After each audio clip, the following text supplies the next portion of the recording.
So I am, as I was hopefully introduced, as a kind of, I'm a designer, I'm a production manager, I'm a publisher, and I'm also a photographer as well.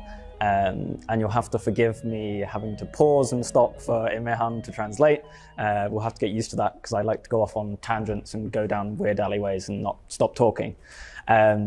So to give a bit of background on myself, I studied a BA in photography. So I went to university, I studied photography for 3 years. And whilst I was there, I did a lot of work with different photographers in the UK, people like Sean Davey, Alice Tomlinson, Harry Borden, other photographers in the UK, kind of seeing what they did, but I was also working with publishers. I was working with Stanley Barker Books, RRB Books, publishing, a myriad of different people, and so I was gaining all this experience in all these different places. Biraz geldiğiniz için çok teşekkürler. Biraz böyle durmalı kalkmalı olacak benim çevirmem için, biraz bekleme için. O yüzden kusura bakmayın şimdiden. Biraz geçmişe dönmek ister. Ben bir fotoğrafçıyım, aynı zamanda tasarımcıyım, aynı zamanda prodüktörlük yapıyorum kitaplar için. Üniversitede fotoğraf okudum. Bundan üniversiteden mezun olduktan sonra fotoğrafçılar çok fazla çalıştım. İsmini saydığı bütün RBB Books'la, Bruce Gilden'la çalıştı. Bir sürü farklı fotoğrafçı ismi. Saydı, onları maalesef yazamadım. Onların hepsiyle çalıştıktan sonra şu anda da bugün buradayım. I think that's it. Perfect. And so I was interested in books from the very start, and for me, I think photography books are the perfect and final destination. I think that work exists the best in. I think exhibitions are transient and they leave, and you can only see them once or twice, whereas books, you can return to them over and over again throughout your life. You can experience them in different ways, they change as you change, and it's the perfect vessel to house photography in a physical way. It's much better than on a website or anything like that, because they're all transient, whereas these exist forever, and you have to remember that when you're making them, and when you're consuming them as well, that sometimes they may not make sense, but you can return back to them. So a big part of this is me talking through a lot of the books that I've made, talking about decisions that I made, sequences that I did, how I worked with photographers, and why I think books are important and why I think people should make them as well. Kitaplara ilgim bir süre önce, bayağı önce başladı. Bence kitaplar bir sanat, fotoğrafta özellikle son basamak oluyor. Çünkü baktığımız zaman sergiler genel geçer oluyor. Yapıldıktan sonra bitiyor. Web sitelerine baktığınız zaman fotoğraflarla tam olarak iletişim kuramıyorsunuz ama kitaplar, bunlar sonsuza kadar kalıyor. İlk baktığınız zaman belki çok bir anlam ifade etmiyor olabilir ama birden fazla kez bakıldığı zaman o zaman farklı şeyler çıkarımlayabiliyorsunuz. Bugün bu kitapları nasıl düzenlediğim üzerine biraz konuşacağız. Bunların üzerine nasıl sıraladığım fotoğrafları, nasıl bir tasarım sürecinden geçtiği üzerine konuşacağız. Perfect. So I'm going to start off with probably a person that you all know and a favorite book of mine which I've made, and it's a book called. Hopefully you can see that working in reverse. This is a book called Black Country by Bruce Gilden, published by Setanta Books in 2021. And this was a really interesting book to make. You probably all know Bruce Gilden's work and him as a photographer. He's a very brash and serious man, and he likes his work, presents that in the same way. So this is work that he made in the UK, in the Black Country, for the Multi-Story Commission with Magnum. And it was a very interesting and controversial body of work because of the way he photographs people and places, and he photographs them in a very upfront and direct way. And so this book is very much playing with those images and how they represent people in the UK and how they deal with poverty and kind of social deprivation within the UK. And I think it's a really interesting work. Okay. Pek çoğunuzun belki de hatırladığı yani veya bildiği bir isim Bruce Gilden. Bu kitabı İngiltere'de bastık. İsmi Black Country. Magnum'la birlikte çalışmışlar bunun yapımında. Bruce Gilden çok sert ve diklemesine giden bir karakter. Ve bu kitapta da biraz onu yansıtmak istedik açıkçası. Çok aslında bu iş çok fazla ses getirdi ve enteresan ve olaylı bir kitap aslında. Olaylar oldu. Bruce Gilden aynı zamanda çok dik kafalı da birisi ve karışık bir karakter. Bu kitapta onu yansıtmaya çalıştık. Bu kitapta işte İngiltere'deki insanların portrelerini görüyoruz. Bunların çekiş biçimleri çok karşıdan ve dik bir şekilde çektiği fotoğraflar var. Ve bu farklı bir temsiliyetle karşılaşıyoruz. So this book is quite different to other books that I've made in the past. A lot of the time when I make books, they're very collaborative and intense, kind of push and pull between me and the photographer, often led by myself. So I will start the process, but then it'll be a real collaboration. Whereas Bruce, surprisingly to me, he kind of gave me his pictures and said, here you go, make something out of it. And I wanted to make something very confronting and bright and direct, because I think that's what these pictures deserve. So when you open the book, there's no title page, the book just begins, and it begins with a person. Okay. Normalde bu kitap benim diğer yaptığım kitaplardan biraz daha farklı. Çünkü normalde ben fotoğrafçılarla birlikte benim biraz daha yürüttüğüm ve birlikte devam eden bir çalışma içerisinde oluruz. Bruce ama bana bütün fotoğraflarını bana verdi ve bunlardan bir şey çıkartmamı istedi. Ben de bu kitabın çok parlak ve doğrudan olmasını istedim. Bu fotoğrafların onu hak ettiğini düşündüm ve o yüzden ilk kitabı da açtığınız zaman hiçbir bir başlık yok veya bir giriş yok. Direkt bu fotoğrafla karşılaşıyorsunuz. And so part of that directness and what I was saying about the controversiality of this work and how difficult this work is in terms of what it represents and also how it represents the people in the pictures. I wanted to obscure some of the pictures. So this is a very famous picture by Bruce Gilden. It's his England hand. And this picture, I on purpose folded around this gatefold here. And once you open up the gatefold, you see a newspaper headline that kind of comes and is transient and never comes around again. And it's printed on this very thin kind of newspaper-esque paper. And it's tucked away to show that the news doesn't really affect these people. They see it and it passes them by, but things never really change. And I'm also kind of disrupting Bruce's images very literally using the design of the book, kind of obscuring his pictures, really challenging them in a way and obscuring them. Bu farklı tasarımlarla aslında fotoğrafları biraz da bölmeye çalıştım. Akışı birazcık bölmeye çalıştım. Bilerek sakladım bazı yerlerde. Özellikle o çok meşhur İngiltere kolunun, İngiltere dövmesinin yazdığı kolu bir açıp onu saklayıp ardından bir gazete kağıdı, gazetenin fotoğrafını koydum ve onu bir gazete kağıdıyla sakladım. Böylece aslında haberlerin ne kadar aslında saklı olduğu ve bahsettikleri şeylerin aslında olmadığını birazcık orada göstermek istedim. So again, as this book progresses, you see very kind of typological pictures of people's faces, framed in similar ways.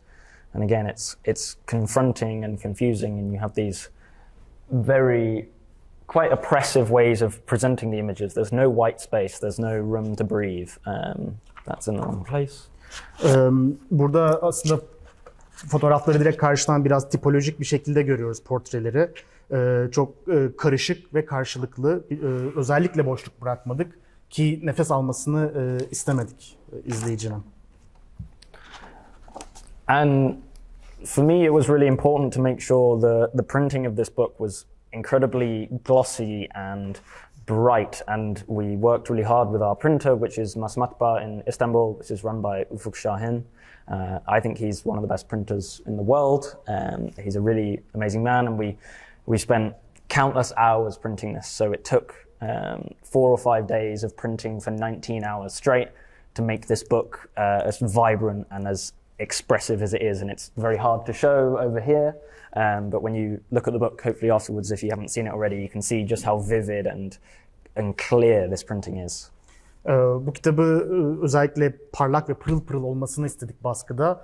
Kitabı da İstanbul'da Mas Matbaa'da bastım. Ufuk Şahin'le birlikte. Bence dünyadaki en iyi matbaacılardan bir tanesi. Yaklaşık 19 saat boyunca üzerine uğraştık, çalıştık.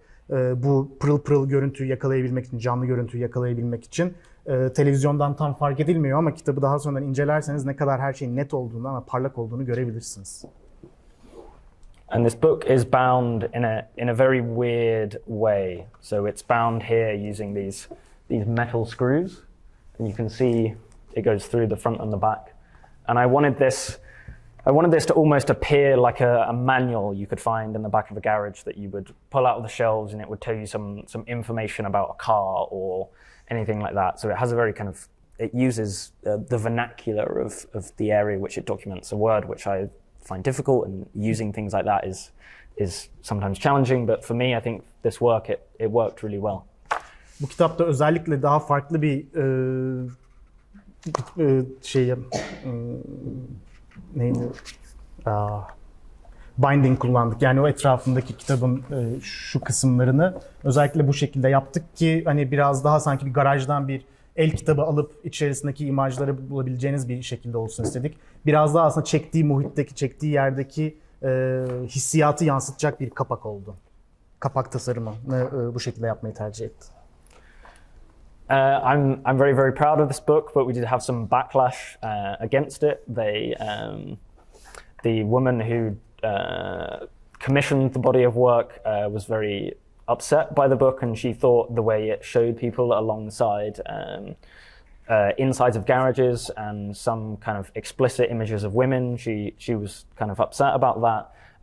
And I found that a really interesting response, because the way she was looking at the book and engaging with it she wasn't engaging with these people and kind of their genuine experience. She was engaging with the fact that she was upset on their behalf, and I found that quite revealing, that someone who was very middle class, I don't know if that will translate well, but someone who's very kind of wealthy and well off kind of reacts to this way to pictures of poverty and desperation. And I really like how books can enable people to engage with things that they wouldn't normally look at. Ben bu kitapla çok gurur duyuyorum ama ciddi anlamda da olumsuz geri dönüş de aldık. Özellikle bu kitabı yapılmasını isteyen kadınla bir problem yaşadık. Çünkü insanların burada fotoğraflarının sergileniş biçiminden memnun olmadığını belirtti. Özellikle bazı açık fotoğrafların kadınları aşağıladığından bahsetti. Ama aslında hani onlarla bir araya gelmek, onlarla angaje olmayı seçmeyip çok daha orta sınıf bir tavırla onlara tepeden bakarak onlar adına alınma yoluna gitti. Bence de bu çok gerçekten enteresan bir tavırdı. So now I'm going to move on to another book which I designed and produced for Setanta Books. So Setanta Books was the first publisher which I worked for. They're the reason I am where I am now. They gave me a lot of opportunities to be creative and to make books, and to make books which I think are quite challenging to the book medium, and they really use every ounce of books. I kind of have really pushed materials and concept and everything when I make books, it's all important. So it all weighs alongside each other. Even the material choices are important, the editing choices are important, the production is important, the image kind of editing, like the colors of the images, everything is important, and it all carries weight. You can't forget that everything is important, even down to the most minute detail. Bu kitap benim Setanta'yla birlikte yaptığım, eskiden çalıştığım yerle ilk kitap. Bana çok fazla özgürlük verdiler kitaplar üzerine çalışırken. Konsept, yani kitapları üretirken her türlü detay çok önemli. Yani kağıdına kadar, seçtiğiniz detay, editing şekline kadar, renkler, en ufak detay bile çok önemli oluyor. Konseptlerin oluşturulmasında bile. Setanta'da bunların hepsini yapmak için çok iyi bir fırsat buldum. So this book is by a photographer called Kavi Pujara. He's a Gujarati Indian photographer. He grew up in Leicestershire in the United Kingdom, and he moved away when he was 18 because he faced racism and kind of disparity from the British the kind of racist British people in that area. So he moved to London, but then 30 years later he returned with his own children and started making this body of work. What was the place called? Leicestershire. Bu Kavi Pujara'nın kitabı. Kendisi Hintli bir fotoğrafçı. 18 yaşından beri İngiltere'de yaşıyor. Leicestershire diye bir şehirde yaşıyormuş. Daha sonradan orada karşılaştığı ırkçılık sebebiyle oradan ayrılıp tekrar Londra'ya gidiyor. Daha sonra 30 yıl sonra tekrardan o Leicester'e gidip oradaki fotoğraflamaya başlıyor. His children were there? Yeah, well, he moved back with his children. Çocuklarıyla geri tekrar oraya taşınıp oradaki insanları tekrardan kendi komünitesini fotoğraflıyor. So unlike the previous book, which I talked about with Bruce Gilden, this was to me the truest form of collaboration that I've ever experienced with a photographer. So I met Kavi in November of 2021 when he was shopping this book around to try and get it published, and he decided to go with our publisher. We offered him a deal after we met him, and then I spent time with him in Leicester, going around the community, meeting people, hanging out with him, kind of experiencing the culture there, because I thought, how can I make a book about a community that I'm not part of in a genuine way? I can obviously never experience it fully because I'm a white man. I'm not an expat, an immigrant Indian who's come here fleeing Uganda in the 1970s like his parents did. Bence bu kitap bir birlikteliğin en saf halini oluşturuyor benim için. Kavi ile Kasım 2021'de bir araya geldik. Bu kitap üzerine fikirleri vardı ve bunu bastırmak istiyordu. Ona onunla çalışma fırsatı elde ettik. Bizim yayıncımızla çalışmaya başladı. Daha sonra birlikte oluşturduk aslında. Leicester'a birlikte gittik. Ben onu insanlarla tanıştırdım. O beni insanlarla tanıştırdı. Çünkü benim bu kitabı iyice anlamam gerekiyordu. Çünkü ben onun dünyasına dair hiçbir şey bilemiyorum. Ben beyazım. Sonuçta insanlarda onun ailesi gibi muazzam bir ırkçılıkla karşılaşıp ondan sonra İngiltere'ye gelip burada bir hayat kurmaya çalışmadım. O hayata dair hiçbir fikrim yoktu. O yüzden bütün bu süreci onunla birlikte yaşamam gerekiyordu. And so we spent time together. I went up to Leicester, I visited Kavi, and we spent a lot of time together editing and sequencing this work. That's always normally for me the first point of call when I start making a book, is to sit down with a photographer and have conversations around the work. We talk about why they made the work, what they want the work to represent, why they want to make a book, what they want the book to say, and how they want people to sit with it. So having all these conversations about the work and the context is so important before you start making the book. Because if you imbue the book with all these thoughts and feelings and ambitions and opinions, that, even though it will never be said to anyone unless you come to a talk like this or you talk to Kavi personally, you'll never know that context behind the work. But us sitting there and talking about growing up in the 1970s in the UK and being an Indian kid who would get chased home and beaten, and he would have to run home from school in case he got punched by the National Front. You have to have these conversations about the work with someone that you trust, and I think a lot of the time photographers try and work in isolation. They don't like working with other people. It's a very solitary sport. They don't normally have to tell someone else what they're doing. They can just go out and do whatever they want. Kavi ile daha sonra çok uzun süren konuşmalar yaptık. Çünkü bu kitap neden yapmak istiyor, nasıl yapmak istiyor, neden bu kitap, ne demek istiyor? Üzerine çok uzun zaman geçirdik. Bu konuşmanın önemli olduğunu düşünüyorum. Çünkü bu duygular, bu hırslar, bunlar üzerine konuşabilirsiniz ama bunları Kavi ile konuşsanız bunları anlayamazsınız, ama uzun süre konuşarak ben birazcık onları almaya çalıştım. Fotoğraf aslında biraz daha tek başına yaşanan bir sanat biçimi aslında, ama burada onu birlikte geçirmek gerekiyor. Çünkü 1970'lerde İngiltere'de Kavi'nin yaşadığı deneyimleri benim öğrenmem gerekiyordu. Orada yaşadığı ırkçılığı, evine kaçarak gitmesi gerektiği zamanları görmem gerekiyordu. Onları dinlemem gerekiyordu ki bu kitabı birlikte ortaya çıkartabilelim. So once we'd had all these conversations around Kavi's experience of growing up in the UK as an Indian person, we started editing and sequencing the work. So he would come to my studio with little prints this big, and we would stand up and we would look on the floor and we would lay them out, and we would start looking at pictures and understanding them and understanding what might be in and what wouldn't be in. And with this book, and this happens quite often, I find a picture which I want to start with, and I find a picture I want to end with. And to me, that's a really important way to figure out how to get from the start to the finish, because otherwise you start editing and sequencing and looking at your pictures and you're just putting stuff together because it feels right or it looks right. You're not building towards anything, because when you're making a book, you're telling a story. It's the same as a novel or any other form of kind of narrative. So this was the first picture here, kind of stepping into someone else's shoes, so to say. Kavi ile daha sonradan tabii bu projeyi birlikte yürütmeye başladık. Benim evime gelirdi. Ondan sonra fotoğrafları küçük küçük bir baskılar alırdı. O fotoğrafları yerlere koyardık. Üzerine konuşurduk nasıl gitmesi gerektiğini düşündüğümüzü. Benim için diyor bu başlangıç sürecinin en önemli aşamalarından bir tanesi bir başlangıç fotoğrafı bulmak ve bir bitiş fotoğrafı bulmak ve son fotoğraf bulmak.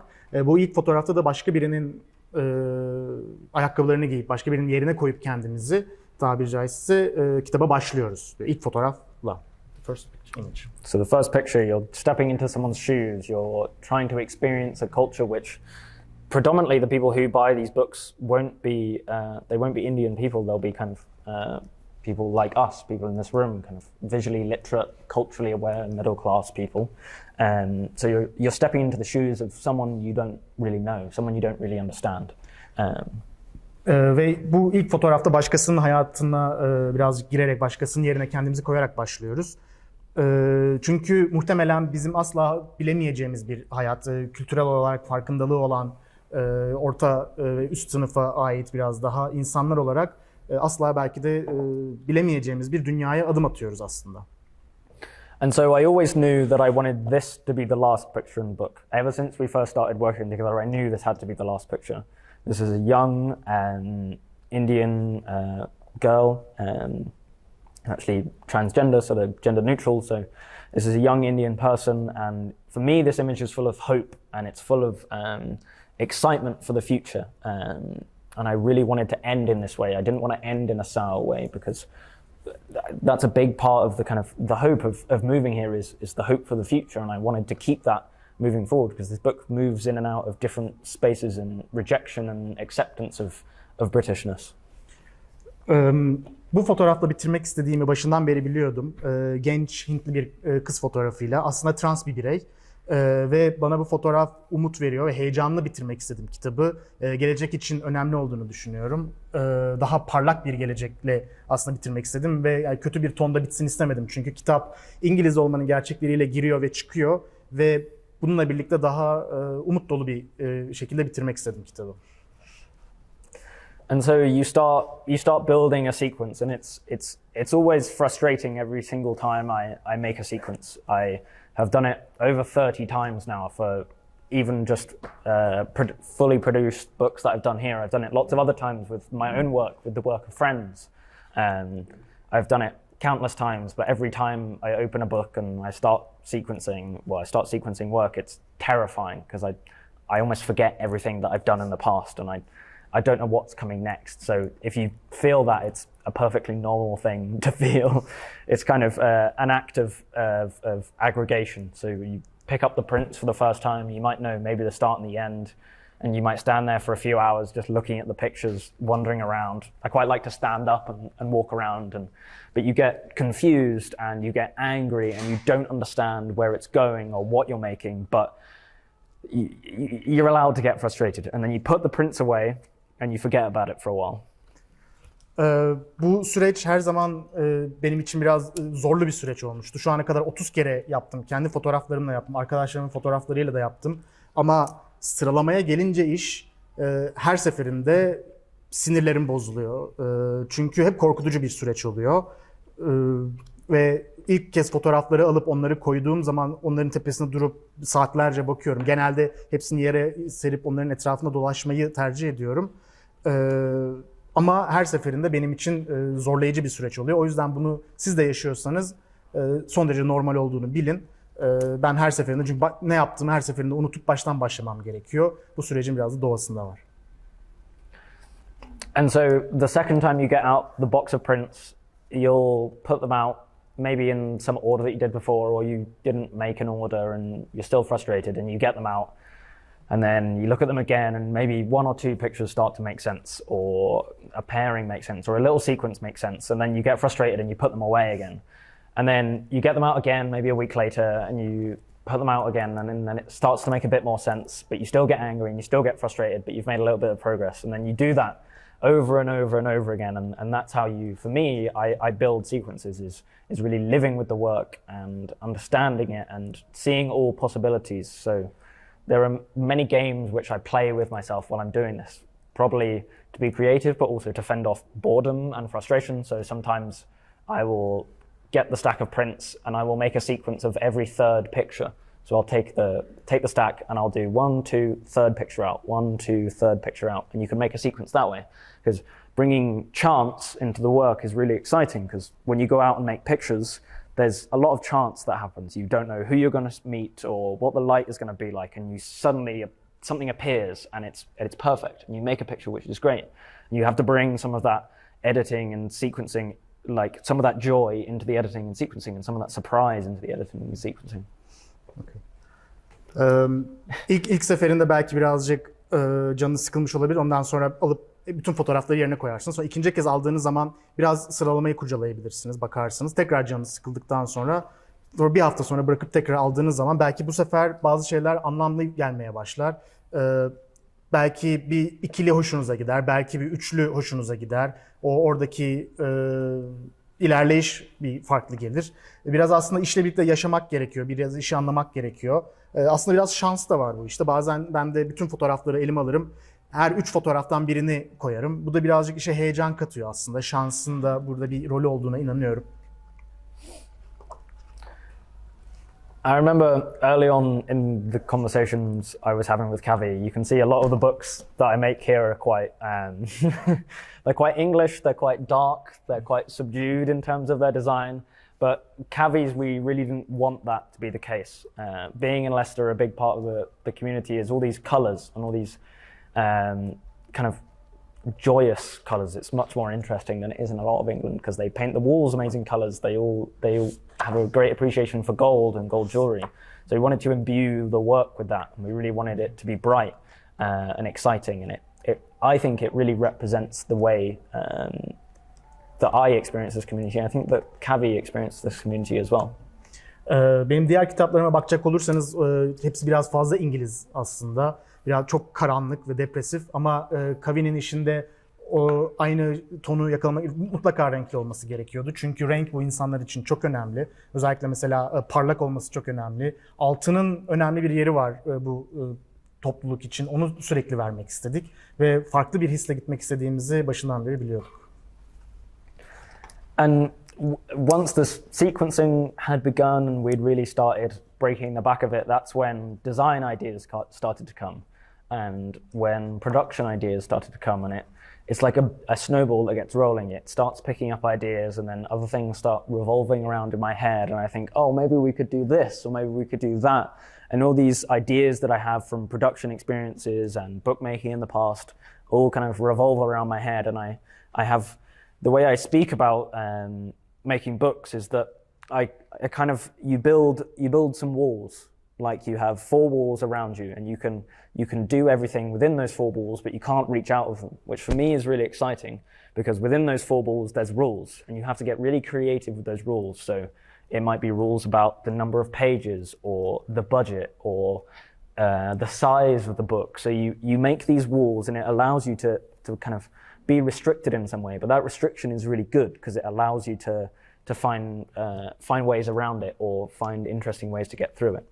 Sıralamayı aslında biraz bitirdikten sonra bu sefer diğer elementler işin içine giriyor. Bunu nasıl gerçekleştirebiliriz? Biraz daha prodüksiyon tarafı işin içine geliyor. Yayıncılık tarafı biraz işin içine geliyor. Ve burada duvarlar oluşmaya başlıyor işin etrafında. O duvarların üzerinden başka yerlere gidemiyorsunuz. Bunlar işte sayfa sayısı olabiliyor, bütçe olabiliyor. Çok farklı elementler var. Biraz daha tasarımla da ilgili şeyler olabiliyor. Ama ben bu duvarları seviyorum, çünkü bu duvarlar daha yaratıcı olmamı sağlıyor ve onlar içerisinde farklı kararlar alarak biraz daha kendimi zorlamamı sağlıyor.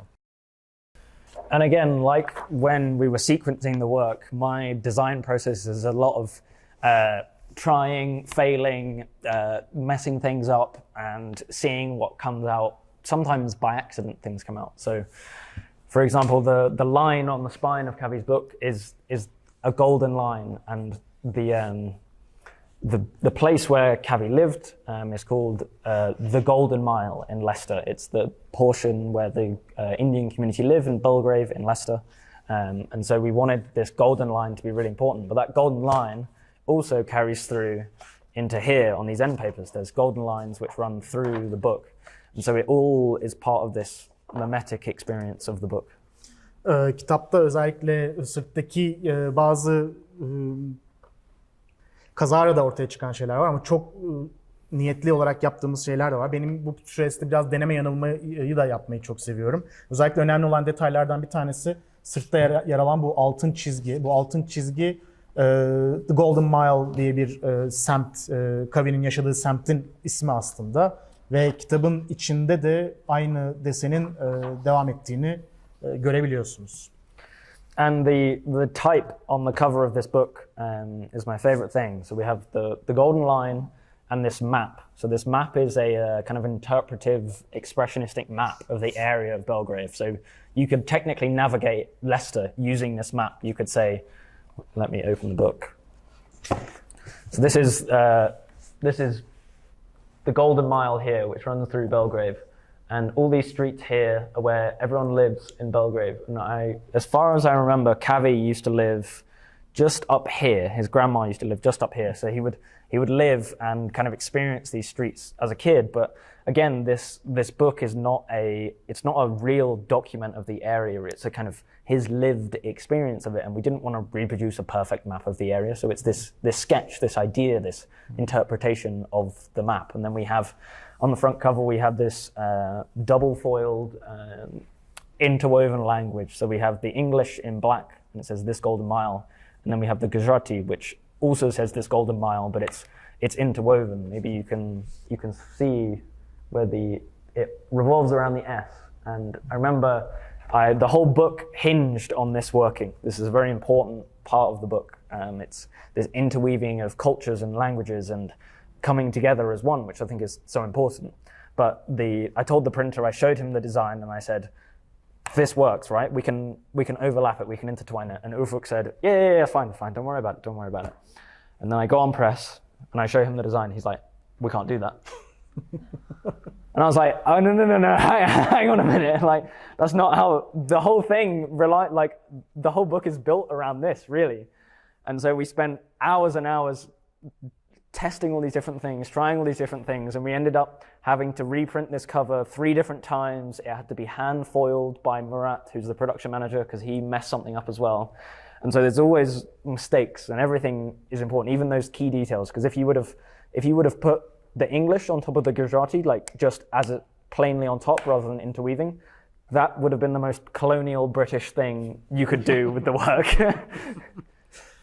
Özellikle bu kapak tasarımı benim için çok önemliydi. Baktığınız zaman Leicester'ın bir haritası aslında Kavi'nin yaşadığı yerleri. Burası Golden Mile ve Kavi de büyük annesiyle birlikte burada yaşıyordu. Ve bu tam bir harita değil aslında. Bu bir sketch. Kavi'nin, çünkü bu çok belgesel niteliği taşımayan bir iş, yani taşıyan bir iş ama aslında Kavi'nin deneyimlerini aktarmaya çalıştığımız bir iş. O yüzden tam bir harita olmasındansa onun yaşadığı bölgeyi biraz daha skeçleyerek anlatmaya çalıştık. Özellikle bu kısım kitabın en önemli kısımlarından bir tanesi. Özellikle bu yazıların iç içe geçmesini istedik. İngilizce karakterlerle Hintçe karakterlerin bir arada olması gerekiyordu. Ve özellikle E'nin burada mesela görebilirsiniz altından geçiyor, sonra da üstünden geçiyor. Bir araya girmesi ve oradaki o birlikteliği sembolize etmesini istedik. Çünkü çok uğraştık. Öncelikle Ufuk yapabileceğimizi söyledi. Ondan sonra tekrar tasarımı gösterdiğinde yok bunu yapamayız, bunu nasıl yapalım dedi. Ve üzerine uzun saatler boyunca çalışmamız gerekti. Murat'la birlikte oradaki bunlarla ilgilenen arkadaş çok uzun saatler harcadı. Bu şekilde yapmamız gerekiyordu çünkü İngilizce Latin harfleri Hint harflerinin üstüne koyduğumuz zaman bu tamamen İngiliz koloni bakış açısının bir temsili olurdu. Yeah. So I think working with the right people and having the right environment is so important. I think that's what I have with Ufuk and Murat at Masmatba. They are amazing at kind of making sure that my stupid ideas are possible. They make my books better, and I'm immensely indebted to them for everything they can do. I think this book is the best book that I've made to date. I'm so incredibly proud of it. I think the sequence is amazing, the photography is amazing, the book is incredibly bound, incredibly made, and a lot of hard work went into this title. İşte bu yüzden tam olarak doğru insanlarla çalışmak çok önemli. Bu kitabı yaparken Ufuk'a, Masbatva'ya çok minnettarım. Çünkü benim saçma sapan fikirlerimin gerçeğe dönüşmesinde çok ciddi bir payları var. Bu kitapla çok gurur duyuyorum. Bugüne kadar yaptığım en iyi kitap. Sıralamasından fotoğraflara kadar içindeki bütün her şeyle son derece gurur duyduğum bir kitap haline geldi. So now I'm going to talk about another book that I've made. This is a book called The Island by Robert Dutch. This book is intrinsically about Brexit. It's a Brexit book, but it might not look like it. Bu Robert Dutch'la birlikte yaptığımız bir kitap ve tamamıyla Brexit hakkında yapılmış bir kitap. The Island. Öyle gözükmeyebilir ama öyle. Brexit hakkında bu kitap. So there's a lot of references always going on here. I'm always ingesting different things, and even this title page here is a reference to Ulysses by James Joyce. The type is very similar. The way it's set is very similar. It's the original edition of Ulysses. So I'm always pulling from different places and pulling from different references to make this happen. Bu kitapta çok fazla gönderme var. Özellikle kitabın ilk sayfası James Joyce'un Ulysses kitabına bir gönderme. Onun ilk baskısının ilk fontları ve ilk renkleriyle yaptık. Ve sürekli kitap boyunca farklı farklı referanslar var. And so Robert had already made a book in the past, a book called Veil, a book which I thought was, to be totally honest with you, he's not here in the room. Maybe I'd tell him this if he was in the room. But it was really quite a bad book. It was badly made, badly produced, and I was so upset that it had come out that way because I was friends with him, and I haven't said this to his face. So if he sees this, Robert, I'm sorry. But it was a badly made book, and I said to him, like, if you want any help with your next book, I'd love to help and be part of it. And I think what we've managed to achieve here is really beautiful and has been a big step up from his previous work. Robert daha önceden bir kitap yapmıştı ve bence bunu hiç Robert'ın yüzüne karşı söylemedim ama kötü basılmış, kötü bir araya getirilmiş bir kitaptı. Umarım bunu duyunca benimle herhangi bir takışması olmaz ama özür dilerim Robert, ama kötü bir kitaptı. O yüzden arkadaşım olduğu için o kitabı gördükten sonra bir sonraki kitabını yaparken bana haber ver, birlikte çalışmak isterim. So again, the process for Robert's book was quite different to the other two as well, and every book process is different. You always need to be willing to work at different paces, to work with different ways. And Robert had a very kind of strict idea of what he thought the sequence of this book was. And I've learned over the years to be very careful in the way I critique things and the way I talk about things, and kind of politely inclined that things could be better.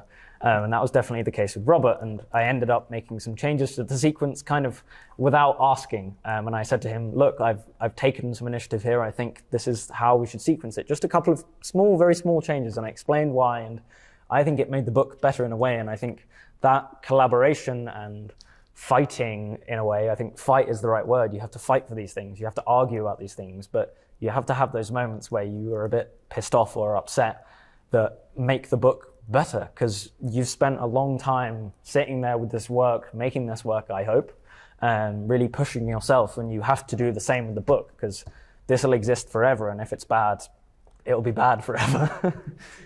Her fotoğrafçıyla çalışma tabii ki farklı oluyor. Robert'la da çalışmam bayağı farklı olmuştu. Çünkü Robert'ın özellikle bu kitabın sıralanması, fotoğrafların sıralanması konusunda çok net fikirleri vardı. Nasıl olması gerektiğini hakkında.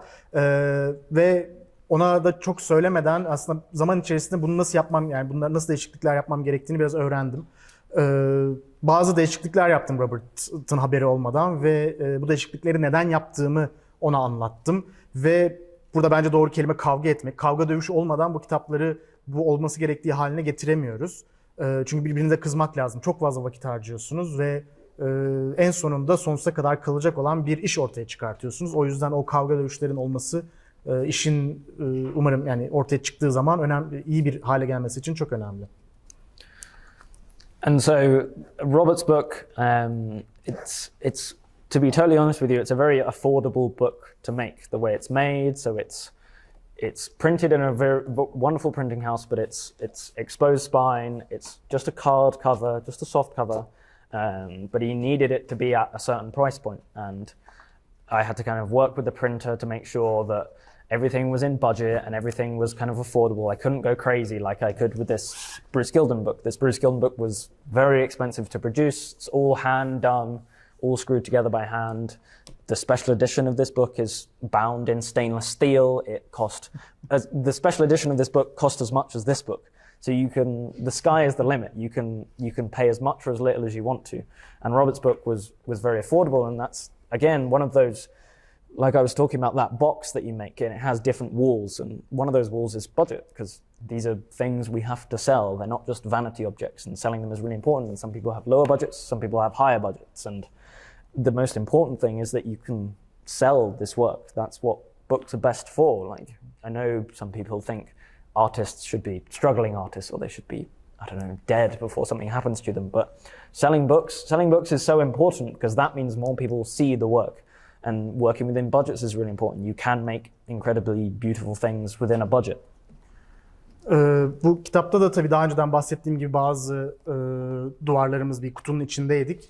Ve bu kitabın aslında ucuz olması gerekiyordu. Ucuza mal etmemiz gerekiyordu. Bütün kapak malzemesi kartondan, sırtı daha dışa dönüyor. Yani sırtını görebiliyoruz kitapların. Bir aslında bütün bu Bruce Gilden'ın kitabı gibi değil. Bruce Gilden'ın kitabını yapmak çok pahalıydı. Orada bütçemiz de vardı ve onun özel basımı, Bruce Gilden'ın kitabının işte paslanmaz çelikten olan, vidaları olan bir kitap aslında. Onun özel basımı bütün bu kitabı yaptığımız kadar bir bütçeye sahip. Ve bu parametreler içerisinde çalışırken de daha böyle farklı şeyler ortaya çıkartabiliyorsunuz. Sonuçta bu kitapların satılması gerekiyor. Yani o bütçeler etrafında çalışmak önemli oluyor. Sonuçta bunlar bir kibir objesi olarak değil de insanların satın alması ve bunları okuması ve bunları sahip olması gerekiyor. Satması lazım. Tabii pek çok insanı biliyorum, sanatçıların zor geçiniyor olmasını bekliyorlar ama tabii ki böyle bir söz konusu değil. Sonuçta para kazanmaları gerekiyor. And this book was very, very hard to print. If you get the chance to have a look at this book before you leave, I would recommend, or it would be at Carr Institute for forever, I hope. But the blacks in this book are incredibly intense and incredibly dense, which is something which is very hard to do with offset printing. And I do think that's a result of me being on press and being there when the book's printed and saying to the printer, this needs to be darker, has to be darker. Like, you really need to say what you want and why you want it to be like that. And I think having someone who knows what they're doing and someone that you can trust, a designer, a production manager, a lithographer maybe, having someone like that there is really important to making a book perfect and pushing it to be as good as it can. Bu kitabı yapmak, aslında basmak çok zordu. Çünkü buradaki siyahlar çok derin siyahlar ve bunları offset matbaada basmak, bu kadar siyah basmak çok zor oluyor. Ve bunun bu şekilde çıkmasının sebeplerinden bir tanesi de bence benim orada olmamdı. Sürekli baskının tepesinde durdum ve sürekli daha siyah olması gerektiğini, daha karanlık olması gerektiğini söyledim. Matbaanın başında mutlaka bir fotoğrafçının veya bir tasarımcının veya prodüktörün olması gerekiyor ki doğru yola aslında onları götürebilelim. I don't remember it. I'll tell him. Yeah, But because duo. No, it's tritone, but the black's so hard to get. With the tritone, it's so important because you have like a black and then like an almost black, which helps you get that fidelity between like absolute black and like really dark grey. So that was fucking hard.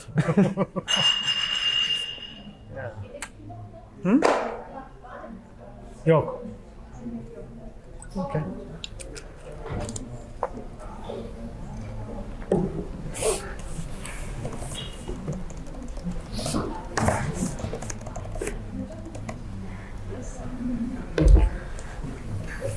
I think we can. Başlayalım.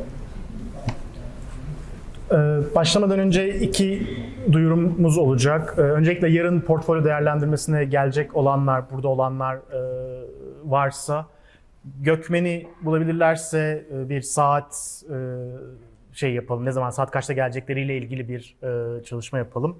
İkinci olarak 2 hafta sonra Bruno Çeşel de gelecek. Yine Bak Sana Ne Getirdim'le burada olacak. Onun da bir portfolyo değerlendirmesi olacak. Aynı şekilde büyük ihtimalle yarın duyuracağız onu da. Mutlaka başvurun. Başvurun, eksik etmeyin, mutlaka görsün işlerinizi ve değerlendirmeye alsın. Daha önceden başvuranların işlerini de biz tekrardan yapacağız ve eğer geliştirmek istediğiniz şeyler varsa onları da geliştirip tekrar başvurabilirsiniz. Bruno da bundan önceki Aaron ve Tom gibi fotoğraf dünyasında önemli bir isim. Özellikle yani çok iyi 2 üniversitede ders veriyor ve hani bu fırsatı kaçırmamanızı, eğer fotoğrafla ilgileniyorsanız Bruno'dan bir değerlendirme almak gerçekten önemli bir şey. O yüzden mutlaka başvurmanızı öneriyoruz eğer ilgileniyorsanız. Şimdi kaldığımız yerden devam ediyoruz. Two announcements I made about portfolio reviews for tomorrow and with Bruno Cheshan. I recommend people to have that. Cool. You can begin. Okay, so now I'm going to talk more about Besides Press, which is the publishing company which I run with 2 friends of mine called Harry and Michael. The whole point of Besides Press, our kind of ethos is to publish bodies of work which photographers make which would never really be published. They're kind of side projects or projects to work through an idea or a moment, projects which never would really see the light of day, things you'd put underneath your bed and never look at again. And a big part of this is to try and make photography more accessible. So these books are very cheap to make. That's because we don't have any money, but it's also because that's how we want them to be. So very cheap to make, very cheap to sell, and they're these spontaneous, very quickly made projects. Bundan sonra biraz daha Besides Press'ten bahsetmek istiyorum. 2 arkadaşımla birlikte yürüttüğümüz bir proje, bir yayın evi. Bu yayın evinin var olmasının ana sebebi fotoğrafçıların basmaya vakit bulamadıkları, bütçe bulamadıkları işlerini basmak ve fotoğrafı biraz daha ulaşılır olmasını sağlamak. Bu kitaplar çok daha ucuz kitaplar, yapması çok ucuz ve satması da daha ucuz ve dediğimiz gibi tek sebebi, yani asıl sebebi fotoğrafın foto kitapların daha ulaşılabilir olmasını sağlamak. So this is a body of work called Key Work by Chris Hoare. I think he's one of the greatest living British photographers who's coming up. He's a very good friend of mine, very good photographer, and this body of work he made during the coronavirus pandemic. He was a delivery driver at the time. He would go and deliver people food off Deliveroo or Uber Eats. And whilst he was doing that, he would make work with this point and shoot camera. And what Chris does really well is looking at communities and spaces which are often overlooked. Bu işin ismi Key Work. Chris Hoare diye bir fotoğrafçı. Hem arkadaşım hem de aynı zamanda İngiltere'de yeni yetişen fotoğrafçılar arasında çok önemli bir yeri olduğunu düşünüyorum. Bu işler kurye olarak çalıştığı dönemde çektiği işler, özellikle pandemi döneminde çektiği işler. Şipşak kamerayla çekiyor bunları, özel bir kamerada değil. Ve Chris'in asıl özelliğinin toplumlara ve gözden kaçan insanlara aslında biraz daha odaklanabilmesi olduğunu düşünüyorum. So again, we're very limited with our resources, and contrary to the books which I showed you down there, which are kind of big production runs, they cost tens of thousands of euros to make. This cost us a tenth of that maybe to produce, and so we want to make them quickly and in an exciting way and in a very cheap way. So this book only costs £16, whereas the others cost £40 or £50. Bu kitap yine çok limitli bir bütçeyle yaptığımız bir kitap. Diğer kitaplar 10 binlerce avro tutarken bu kitabı yapmak onun onda biri tuttu. Bu kitap 16 pound iken diğer kitaplar 40 pound'a, 40-50 pound'a kadar çıkıyordu fiyatları. So all the Besides Press books are, because we're limited with our funds, we can't afford expensive binding or expensive finishes. We make all of them by hand. So we printed the insides of this book here, and then we hand silk screened the big cover here that says Key Work by Chris Hoare. So we hand printed, hand silk screened this cover, and then we stitched it together using a sewing machine here. And so again, it's all kind of homemade and finessed, but a big part of doing that is so that we can afford to make things more beautiful because we do it by hand. So they're not just kind of cheaply printed, mass-produced. They still have that hand touch to them, so they feel like they're worth the money as well. Bu kitabın hepsini elimizle yaptık, elimizle bastık ve bütün baskıların her şeyini biz kendimiz yaptık. Bu kıvrımların hepsini elle yaptık. Dikiş makinesiyle diktik. Bütün kitabı biraz ucuza mal ettik ama aynı zamanda ucuz da gözükmemesi için daha içten bir yanının olması için de bu şekilde kendi emeğimizi de işin içine katarak daha güzel olsun diye de uğraştık. So when we started Besides Press, we wanted to start with a bang. We decided to make 3 books at once, which was a stupid thing to do. It was very difficult, it was very annoying, and to get it all done at the same time was very confusing, but we're very proud of what we did. So I've got the first 2 that we did here, because the other one that we did first is long out of print. Besides'a başladığımız zaman çok hızlı başlamak istedik ve 3 kitapla birden başladık. Çok saçma sapan ve gereksiz bir hamleydi ama 3 kitabı birden aynı anda çıkarttığımız için oldukça gurur duyuyoruz.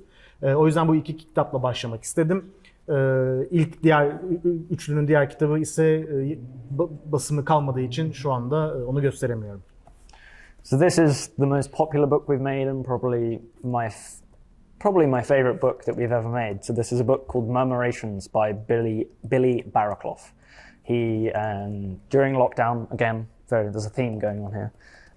During lockdown, he would go out and he would go to a nature reserve near where he lived in Oxford, and he would watch these birds murmurate, and he would witness them and photograph them, and he spent months and months returning again and again, photographing the birds, and then came to us. We knew him already, he was a friend of ours, and we wanted to start making books, so we said, why don't we make a book out of your work?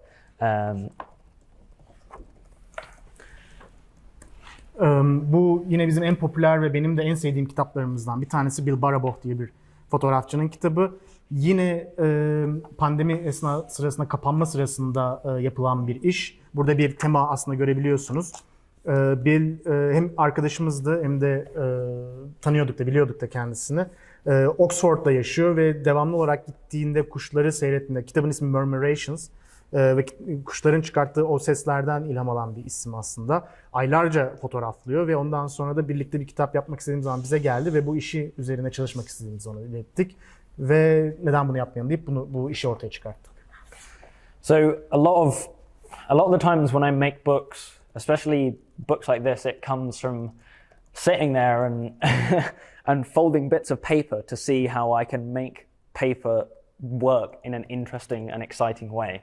So this book it's one signature, it's a selection of pictures, well, a selection of pages, but then in the middle you have these giant fold-out pages which are all cut by hand and then sewn together.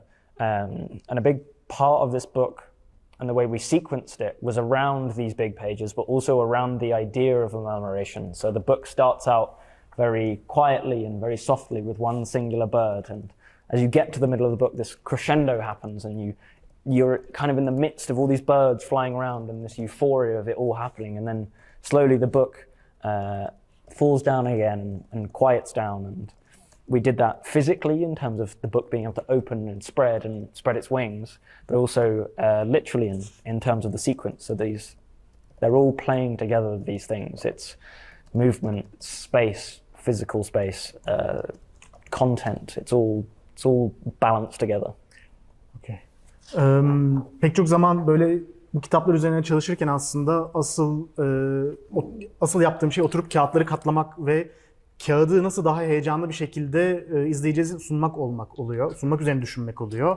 Ve en sonunda da bu şekilde başladık. Kitap bu 2 büyük sayfayla aslında etrafında dönüyor. Bunları açıp tek tek elle diktik, o sayfaları, açılan sayfaları. Ve kitap sakin tek bir kuşla başlıyor. Ondan sonra ortaya doğru gelince, kitabın ortalarına doğru gelince biraz bir patlama yaşanıyor. Bir öfori, kuşlarla birlikte yaşanan bir öforiden bahsedebiliriz. Daha sonra biraz daha düşüyor, biraz daha sakinleşiyor. Bu yükselişin ve inişin biraz daha hem fiziksel olması gerekiyordu hem de mecazi bir şekilde çalışması gerekiyordu. Literally kelimenin tam manasıyla büyümek ve küçülmek olarak da çalışması gerekiyordu ve bu şekilde bir yoldan gittik.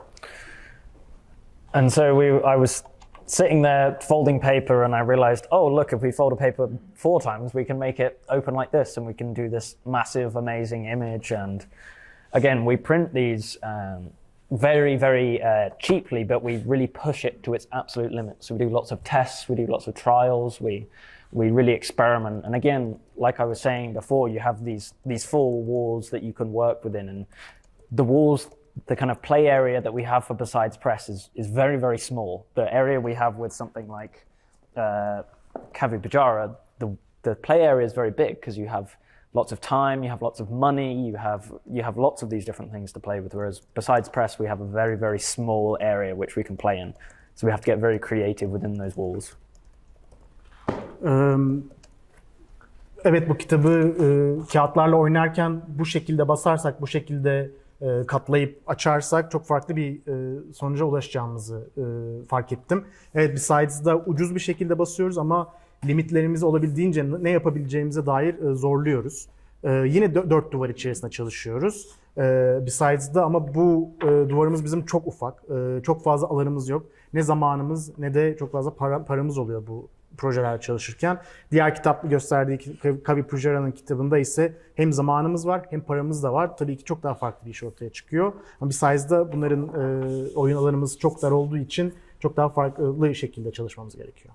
One other really fun thing about this book, and also a lot of the books we do with Besides Press, is that they always have some form of literature with them. They have some kind of text. So for Billy's book, there is some poetry by a person called Lou Mack. He's an English teacher, and he, in a totally separate part of the UK, he didn't know Billy at all during lockdown. They only found out about each other through a mutual friend afterwards. But he had been going out and watching murmurations as well, where he lived. And he was writing poetry about them. And they met by chance through some friends. And then that ended up with us having the book with these amazing poems about watching murmurations and the experience of loneliness. So having literature for us is a really big part of Besides Press and how we engage with the books and also to bring more life to them. And I think you always have to be careful with text in books because sometimes it can over-explain work, it can belittle it, it can just say, oh, look, Billy made a great book. Look at how good Billy is. Look at his great pictures. Look at all this great context. Whereas you always have to make sure that the text is adding to the work. It has to add to the work, otherwise it should not be there. Besides'la yaptığımız bir başka şey de bütün yaptığımız kitaplarda mutlaka içinde bir edebiyat, bir metin oluyor. Bu kitapta da şiir oldukça var. Lou Mack diye bir İngilizce öğretmeni. Birbiriyle tanışmıyorlar. Çok başka bir yerde. O da ama bir ortak arkadaş aracıyla tanışıyorlar. O da aynı şekilde kuşları izleyip bunlar hakkında şiir yazıyor ve bu şiir tamamen şans eseri tanışıyorlar. Ve bu harika şiirleri bu kitabın içine entegre etme şansı elde ediyoruz. Edebiyat bizim için Besides Press'e çok önemli.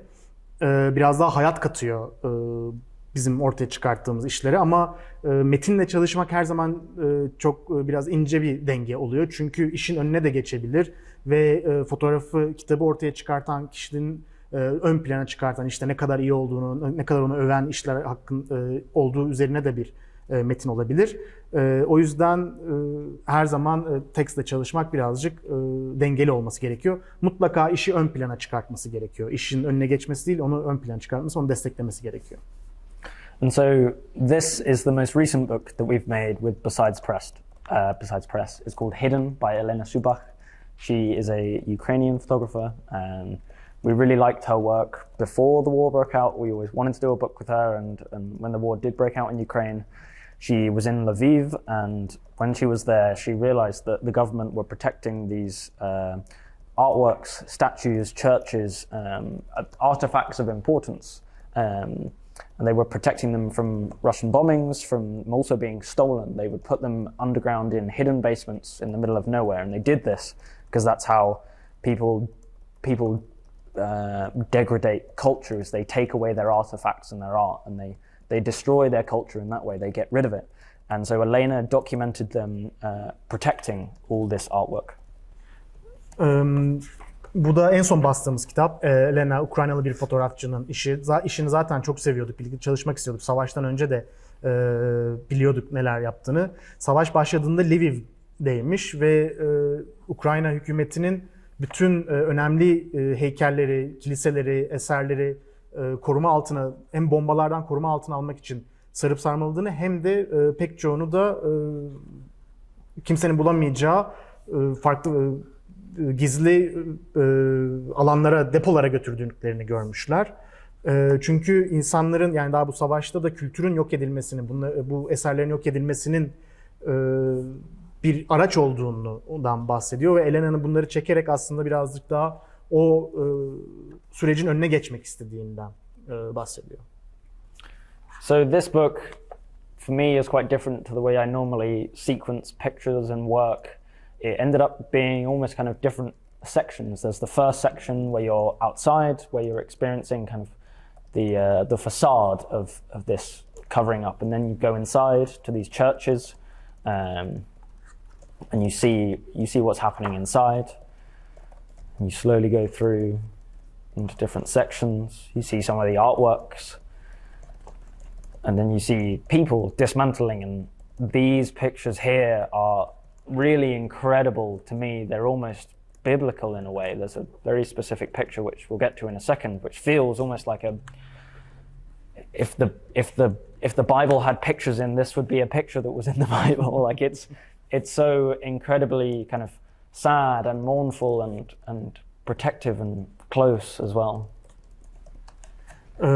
Bu benim için çok farklı bir sıralama biçimi oldu. Öncelikle en dıştan başlıyoruz. Daha sonradan da kitap içerisinde bazı bölümler var ve en dışarıdan başlayıp onları görüyoruz. Biraz daha binaların fasadlarını görüyoruz. Daha sonradan içeri giriyoruz ve neler yapıldığını görüyoruz. Bazı sanat eserleri görüyoruz ve daha sonradan da sanat eserlerinden sonra insanları görmeye başlıyoruz. Bu aslında benim için oldukça ruhani de bir deneyim taşıyor. Çok etkileniyorum bu fotoğrafları görmekten. En son gösterdiği bu fotoğrafta bence diyor hani İncil'de İncil fotoğrafları içerseydi böyle bir fotoğraf olurdu. Çok üzücü, çok etkileyici ve son derece de ruhani bir fotoğraf olduğunu düşünüyorum.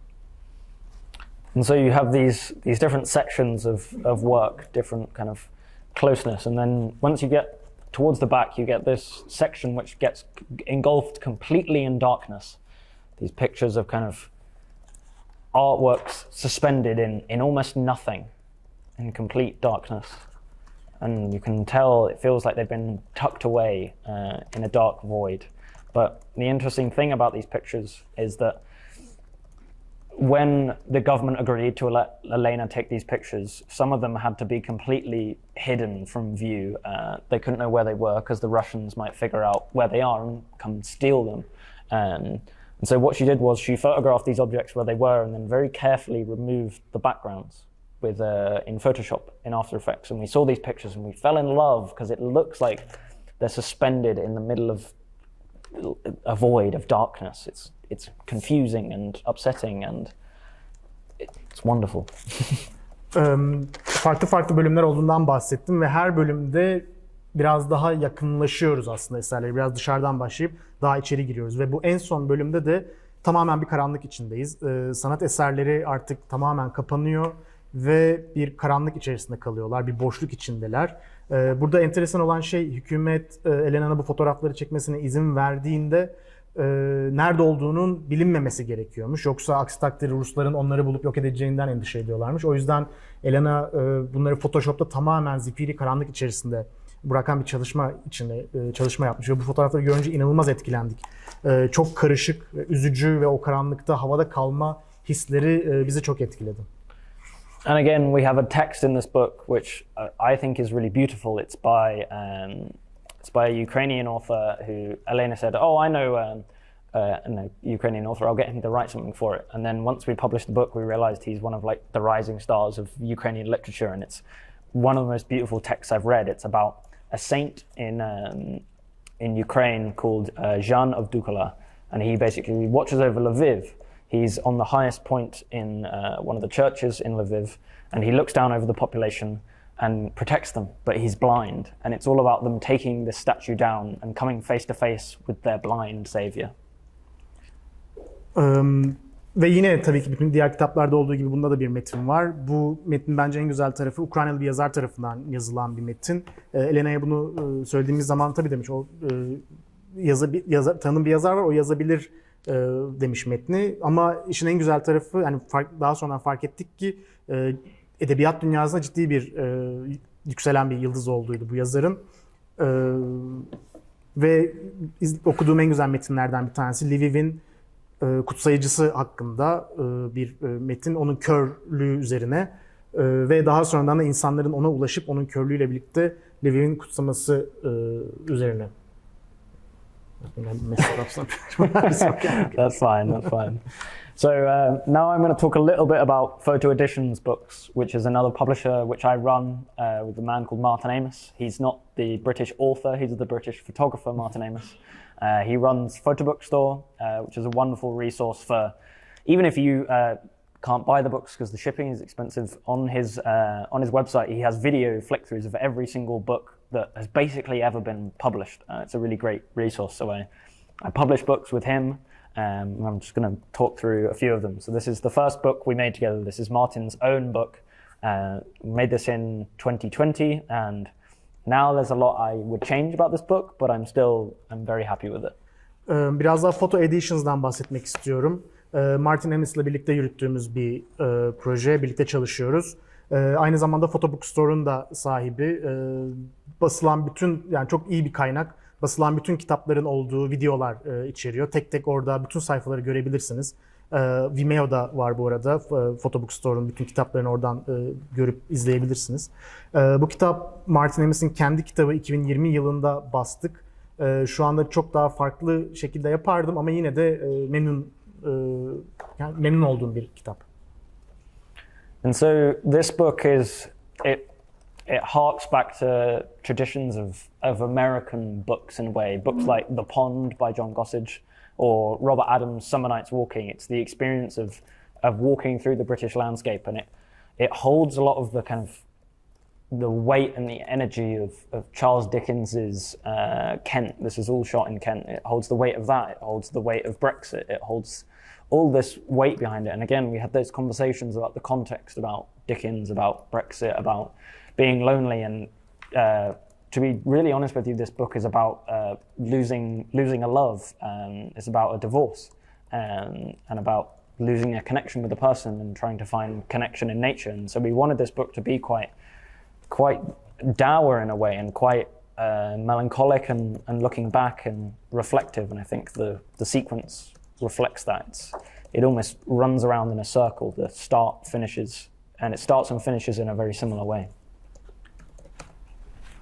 Bu kitap biraz da Amerikan geleneğini de aslında andıran bir kitap. Pond kitabı üzerine veya Robert Adams'ın kitapları üzerine ne biraz andırıyor.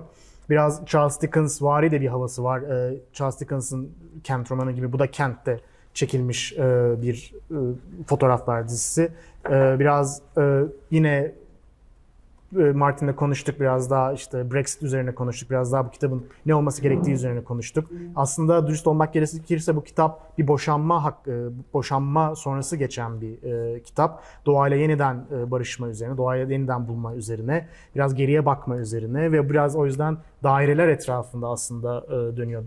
Bir sürekli ileri geri giden bir sıralanması var. And there's a lot of sadness and a lot of kind of, when you look through the book, you have to feel like you're walking through the landscape, and you move in and out of claustrophobic spaces like this space. This space. A few pictures ago, there was a very claustrophobic picture, but then you move into a path, and you have to think about these things when you're looking through the book. And once you've translated that, I'll talk about the thing I talked about earlier. Burada çok fazla aslında üzüntü var. Daha önceden söylediğim gibi çok klostrofobik ortamlardan geçip daha sonradan bir yoldan devam edip daha açık bir alana da geçiyorsun ve bunları aslında düşünülmesini sağlamak istediğimiz bir kitap. So we'll actually touch on what I was going to mention later earlier, but yeah, so now this was Martin's first book, and this is Martin's most recent book. This book is called Closed, by Martin Amis, same photographer as the last one. It's a spiral-bound book, hardcover with a very kind of minimalist cover, and this work is about the death of the British High Street and the kind of the changing economy in the UK and the changing culture of Britain. And I think it's an incredibly beautiful book. It recovers from some of the mistakes that we might have made in this land. It's printed incredibly beautifully, and I feel like I finally, after 3 years and 30 books, found my feet properly. I feel like I can stand behind this book and say this book is good. Bu kitapta Martin Amos'un yeni kitabı spiral ciltli yaptık, sert kapaklı yaptık. Çok daha minimal bir kapak tasarımı var. Biraz daha bu High Street'in ölümü hakkında bu kitap, İngiltere'deki ölümü ve değişen ekonomiden ve kültürden aslında biraz bahsediyor. Yaptığımız hataları da göz önüne bulundurarak topraklarda yaptığımız hataları aslında birazcık görmek istedik bu kitabı yaparken. Ve en sonunda onlarca kitap yaptıktan sonra, 3 yıldan sonra gerçekten bir yere geldiğimi hissediyorum bu kitabı size gösterirken. Çok güzel basılmış ve hakikaten sevdiğim bir kitap. So this book I actually ended up sequencing in a straight line. So when you lay this, if you ripped out all the pages and laid them out in one long row, every single road would line up. They would all kind of balance and be in a perfect perspective. And for me, that's a really interesting way of working. And it came from when I was working with very small prints on the floor. I would sit there and I would go, well, they've all got to line up because this book is a typology. It's quite like a Bernd and Hiller Becker. It's scruffier than Bernd and Hiller Becker. Martin won't mind me saying that, but it's a typology. So you have to remember that it's inherently kind of boring. It's boring in the way it's photographed. It's boring in the way what it represents. So the sequence has to be really strong, and a graphic flow is so important because that's what you're paying attention to. You're paying attention to the lines and the graphics and everything. Bu kitapta çok daha düz bir sıralama gerçekleştirdim. Bütün fotoğrafların hepsini aslında bu kitaptan sayfaları yırtıp alırsanız, hepsini yan yana koysanız bütün çizgilerin aslında yan yana geldiğini görürsünüz. Fotoğrafları küçük bir şekilde basıp yere koyduğum zaman aslında bunun farkına vardım. Bir şekilde bütün çizgilerin bir araya gelmesi gerektiğini düşündüm. Çünkü bu bir tipolojik bir şeyden bahsediyoruz burada. Bütün fotoğrafları görmek. Biraz da Hilda ve Becker'lar üzerine, Düsseldorf School üzerine aslında biraz benzemesi de var. Martin bunu çok söylememi istemez ama sonuçta bir tipolojik bir şey var ve bütün onların hepsini tek tek rahat bir şekilde görmemiz gerekiyordu. And for me, I think this is a really great example of when a book, it all comes together. Like the sequence feels like it's there, the printing is very beautiful, the object it is, and the way it is physically there in front of you, it all makes sense, because I think a lot of books fall apart because that's not considered, because the tactile experience of the book and every single detail, as I keep saying over and over again, is incredibly important. And for me, I mean, sometimes I don't get it right. Sometimes books feel wrong. Like this book doesn't quite feel enough, whereas this, it has that finality to it, that kind of purpose. It all ties together harmoniously. Bu kitap aslında her şeyin çok iyi bir şekilde bir araya geldiğinin çok iyi bir örneği. Baskısı iyi, eldeki hissi çok iyi. Pek çok kitap aslında bu yüzden en sonunda dağılıp gidebiliyor. Çünkü bazı parçalar bir araya yeterince iyi bir şekilde gelemiyor. Diğer gösterdiği kitap tam yeterli değil, bir şeylerin eksik olduğunu hissediyorum diyor. Ama bu kitapta bir bitmiş hissi var. Bir sonlandırılmış hissi var. Ve her şeyin bir araya gelmesinin çok iyi bir örneği oluyor o yüzden. And photo editions, for me, is a really amazing playground because Martin, he's the publisher, he's the editor, but he also allows me to work with other photographers, and I'll move on to some of those books in a second, but he's really great at allowing me to be as creative as I want and really throw things to the wall and not rest on my laurels or have to make compromises. He's always up for doing the most, and I think a lot of photography books are very boring, and I think that's why I like to try and make books as interesting as possible, is because I'm sick of seeing boring photography books. So I think that's what photo editions allows, is this real kind of experimentation and excitement. Photo Editions benim için çok güzel bir oyun alanı. Martin hem başkalarıyla çalışmamı da sağlıyor hem de yeterince yaratıcı olmamı da sağlıyor. Çok fazla deneme yanılma yapabiliyoruz. Neyin işe yarayıp neyin işe yaramadığını görebiliyoruz ve bunları yaparken de taviz vermememizi sağlıyor. Pek çok fotokitap gerçekten çok sıkıcı ve bu sıkıcılığın biraz daha ötesine geçmeye çalışıyoruz. Artık çünkü sıkıcı kitaplar görmekten sıkıldım ve bu deneme yanılma, bu farklı şeyler üzerine deneyler yapmak benim için çok önemli oluyor. So this is also published by Photo Editions. It's called Silent Coast by Rob Ball, and all this work is about the physical vernacular of seaside towns in the UK when they're not inhabited. So when you think of the UK, you think of the seaside, you think of bright colours, you think of excitement, you think of holidays, whereas he wanted to photograph them just as they were, just to make us think and look about what they were. And he did all of this on a 4x5 view camera.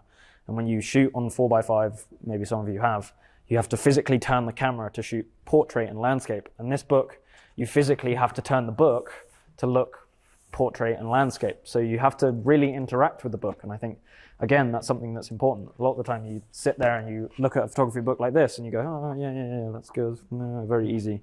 But this one, you have to go, oh, hang on a minute, like, I have to look at this in a different way and you have to evaluate how you look at it. Rob Ball'un kitabı Silent Coast bu kitap ve İngiltere'deki kıyı şeridindeki aslında biraz daha sakin dönemlerdeki turistik kasabaları, şehirleri fotoğrafladığı bir kitap. Buradaki fotoğrafları 4'e 5 bir film kamerasıyla çekmiş ve orada landscape çekmek için bir şekilde ve portre çekmek için kamerayı fiziksel olarak döndürmeniz gerekiyor. Ve o döndürmeyi, yani bu kitapta da onu biraz taklit etmek istedik aslında. O deneyimi, kitapla daha angaje olmanızı sağlayan bir deneyim sağladık bu şekilde. And another very exciting, nerdy production thing that I like about this book, so you have the movement of the book like this, but also with the book, when we print this book, so this is tritone with the varnish, and here you can see this varnish picking up. And what I wanted to replicate was almost like a ghost of this image that was left behind. So on the reverse of each page, here, you have an inverted varnish plate. So you can see the ghost of the image when you look towards the next image. So it's always remaining there. And again, it's this act of looking and remembering and using the book in a different way to engage with the work. Biraz yani nerdy bir şey olacak tabii baskıyla ilgili ama burada biraz da baskının bir parlaklığı olmasını istedim ki o parlaklık bir şekilde bir hayalet imajı da yaratsın istedim aslında. Biraz daha bir hatırlama ve hayatı geriye dönüp bakma üzerine de tam ters tarafta da ters bir vernik görüyoruz. Bu şekilde biraz daha o geçmişe dönük o bakışı da tutmak istedim. Yeah, it was a very, very exciting and difficult book to work on. You have to think a lot about, again, there are so many things at play. There's the physical act of moving, so you can't have too many like landscape, portrait, because it will get frustrating to look at. And again, you have to remember all these things when you're making books. You have to remember what the act of kind of physically holding the book, the act of looking at it, you always have to remember, because books, although you spend so much time making them and sitting there and having these discussions, it's not, in the end, it's not about you, it's about the person who's looking at the book. And the wonderful thing about books is that when you're making them, it's very, it's like you're a dictator, you get to decide exactly what happens and exactly where it is. But as soon as it gets out in the world, it becomes democratic, it becomes everyone else's. And for me, that's what's really exciting, is that a book has another life. It has the life of everyone else, the viewers. Bu da heyecan verici ve zor bir kitaptı. Çok fazla dinamik var daha önceki kitaplarla birlikte. Çok fazla oyun yapamazdınız. Sürekli landscape portrait veya landscape portrait yapamazdınız. Sıkıcı olurdu. Tabii ki çok fazla vakit harcıyorsunuz bu kitaplarla ve zaman harcıyorsunuz ama bunu yaparken şunu da unutmamak lazım. Bu kitaplar sonuçta onları alacak olan, satın alacak olan kişiler için aslında yapılan kitaplar. Siz tabii dikte ediyorsunuz ne yapıldığını, ne edildiğini, ortaya çıkartıyorsunuz ama siz bunu dünyaya saldığınız zaman biraz daha demokratik oluyor ve başka insanların işleri olmaya başlıyor. Bu yüzden de bunları da gözeterek bu çalışmalar yapılması gerekiyor. And so, for me, every single page of a book is important. So with Silent Coast, the first picture on the front cover is the first picture in the sequence. This picture doesn't appear in the rest of the book, and it has the same effect on the first page. And again, with Portlanders here, which is also published by Photo Editions, even the cover is important. So if you're bored or excited enough, you can take off the dust jacket like this. And the dust jacket opens up, and it's a picture, which is not in the book. Oh God, I can't even open it now. There we go. So it opens up, and it's not even a picture that's in the book. It's a completely different, separate body of work. Well, not body of work, but a separate picture from the project, and it's all part of it. So everything is tying in, and everything is important, and it's all leaning into this context around the work. Diğer kitapta olduğu gibi bunda da her şey çok önemli ve diğerinde de ilk imaj, o sekansın ilk imajı, sıralamanın ilk imajı ve bunda da aynı şekilde ilk imajı. O yeterince sıkılırsanız veya biraz daha heyecanlı hissediyorsanız kendinizi bu koruma kılıfını çıkartıp açıp bu fotoğrafı görebilirsiniz. Diğer fotoğraf gibi bu fotoğraf da bu sıralamanın içerisinde yer almayan bir fotoğraf ve her şekilde diğerlerinde olduğu gibi bunların hepsi çok önemli detaylar oluyor tasarımda. So this work, I'll talk through it quite quickly because I'm aware we are running out of time. It's a very interesting work, all about America over the last 12 years, so all the way through the Trump administration. And for me, I wanted the sequence of this work. I wanted the book to appear like a normal book. So it's designed and set out in a very almost boring way, like it's very kind of left, right, even though the pictures are quite crazy. Bu biraz hızlı anlatacağım, zamanımız azaldığı için, ama son 12 yılda ABD'deki gelişmeleri anlatan, Trump'a kadar olan zamanı anlatan bir kitap aslında. Fotoğraflar bayağı aslında çılgın olmasına rağmen biraz sıkıcı bir şekilde akmasını istedim. Sağ sol, sağ sol, herhangi bir şey olmadan, farklılık olmadan biraz da akmasını istedim. Aslında bu şekilde. And so you have to use the sequence to make these moments of madness and excitement and confusion, and I think that's what's really powerful about sequencing pictures is you can create this world that doesn't exist, and I think this is a prime example of showing something that's real but seems so absurd that it couldn't be real. Ama işte sıralamayla sekans yapma da aslında bu delilikliği ve karışıklığıyla birlikte farklı bir dünya yaratabiliyorsun. Gerçek olamayacak kadar sürreal bir şekilde bunları aslında bir araya getirebiliyoruz. Farklı bir dünya yaratabiliyorum. So what I'll talk about last, and what I think is one of the most important things to remember when you're making a book, I'll talk about this book here. It's called Memory Lane by Martin Salter. Son olarak aslında bahsetmek istediğim şey Martin Salter'ın kitabı, Memory Lane kitabından bahsetmek istiyorum. And so I'll walk you through this sequence. Buradaki sekans üzerinden biraz geçeceğiz. So it starts off with the baby, the son, the beginning. Bir bebek ve bir oğlan çocuğuyla birlikte bir başlangıçla başlıyor. And this is a very British picture. You kind of like your granny's home. It's anaglypta, it's old. Bu tam bir İngiliz fotoğrafı. Tam anneannelerde evinde bulunacak bir fotoğraf. Çok eski eşyalar var. And this is your granny, Queen Victoria. Bu da senin babaannen, Kraliçe Victoria. And slowly the boy grows up. He becomes an adult. He becomes a man. He experiences the town he lives in. Ve yavaş yavaş çocuk büyüyor ve yaşadığı şehri, kenti deneyimlemeye başlıyor. And he grows up in Britain. He grows up in post-colonial Britain, where he sees all the changes that are happening, and he experiences all these different moments in life. Ve İngiltere'de büyüyor ve koloni sonrası İngiltere'de büyüyor. Bütün o değişikliklere tanık oluyor ve bunlarla birlikte devam ediyor. And he grows up. He moves away. He starts to go on holiday. He starts to experience what Britain really is. He wants to see what it's like for himself. Ve İngiltere'nin nasıl bir yer olduğunu biraz öğrenmek istiyor. Biraz gezmeye başlıyor, tatile gidiyor ve kendi kendine aslında neler olup bittiğini görmek istiyor. And it contains all the clichés of Britain, of camping, of the seaside, of all these things which are, I'm sure if you've been to Britain, you'll know it. The carnivals, the awkwardness, the the vague racism that we still hold in Britain. İngiltere'ye ait bütün klişeleri de içinde barındırıyor. Karnavalları, deniz kenarını, kamp yapmayı ve hafif de olsa devam eden ırkçılığı biraz görebiliyoruz. And so what you always have to remember, I think, is photo books are very different to something like novels. They have multiple readings. So when you buy a book, you spend a lot of money on it. You maybe spend 40, 50 pounds, quite a lot of lira. You sit there and you open it for the first time and you look at it from front to back.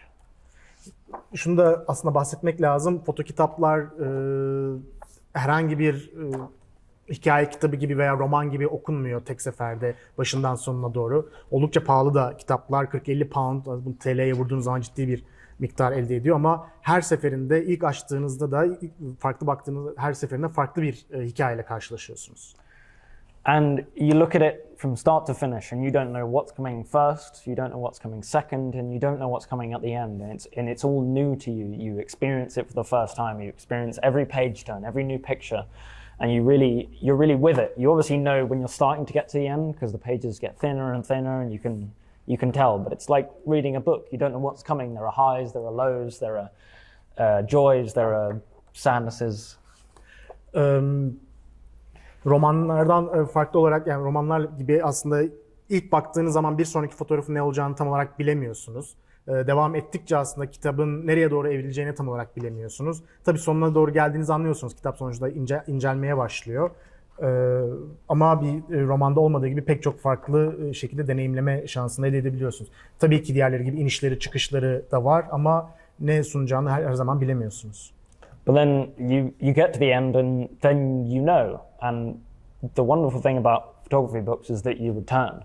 You return every single, I hope, with every single book that you buy, because you can, because it's easy to look at. It's not like a novel. You don't have to sit down for 12 hours and read it. And I think very few of us in the room have ever read a novel more than twice. I mean, if you read a book twice, you must really like it. I can count 2 or 3 books that I've read more than once.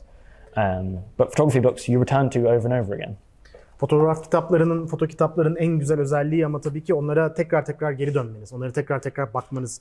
Bir roman gibi 12 saat oturup okumanıza gerek yok. Daha hızlı bitebiliyor ve foto kitaplar geri dönüp tekrar bakılması gereken kitaplar.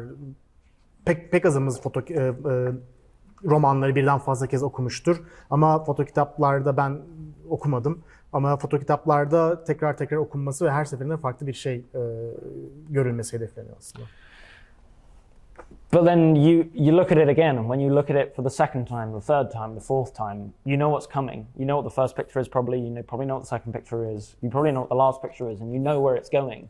So now you know where it's going, you know the story, you can delve in more, you can dig in, you can say, well, I know what's coming there, so why did they put that here and why did they put that there? And when you're editing and sequencing and thinking about making a book, you have to remember those 2 viewings. You have to remember the first viewing, where they have no idea what's happening. They have no idea what's going on, and they're seeing it for the first time. And then you also have to remember that second and third, fourth, fifth, 10th, 100th viewing, where they'll discover more about the work. So you can't give everything away in the first viewing, because then why would you look back? You spend all this money on something, all this time making it, and you look at it once and you get it. Then you've ruined the book.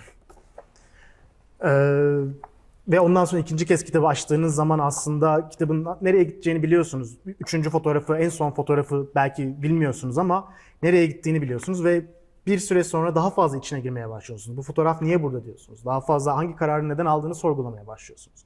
Ve kitapların tasarımını yaparken de bunu aklımızda tutması gerekiyor. Bu kitapların yüzlerce kez belki de bakılacağını bilmemiz gerekiyor. O yüzden tek bir seferde bakılıp anlaşılabilecek bir kitap da yapmamak gerekiyor. Bu kitapların amacı geri dönülüp tekrar üzerinden geçilmesi gerekmek. O yüzden tek seferde anlaşılabilen bir kitap yaparsanız aslında bütün deneyimin de içine etmiş oluyorsunuz. And for me, these pictures are full of wonderful things and all these little extras which you can discover. So here is wax figures of British prime ministers, but in the corner here you have a little name plaque that says Hitler, and you know that there's a wax figure of Hitler standing just about here, And all these little things you leave, and you have to remember that people are hopefully as intelligent as you are in making the book, and they will discover these things, and they will see them and witness them. And this book ends in a very melancholic way. For example, like again, what I was talking about, where you don't know all these contexts, but these are Martin's children, the photographer's children, who are lying here on the bench.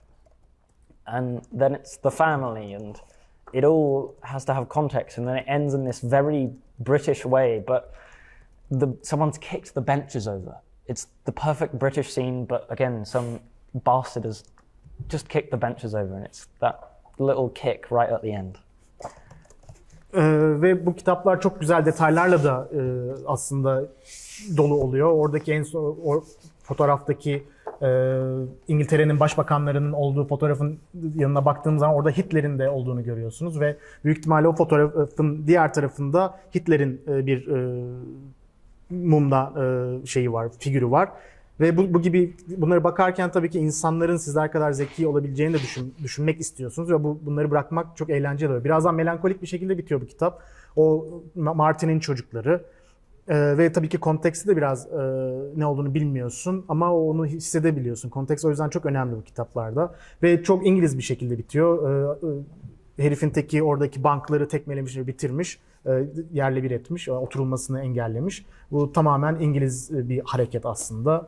Ve bunların hepsini de bırakmak, bunların hepsinin farkında olmak da çok önemli oluyor detaylar. Yeah, I think that's all I've got.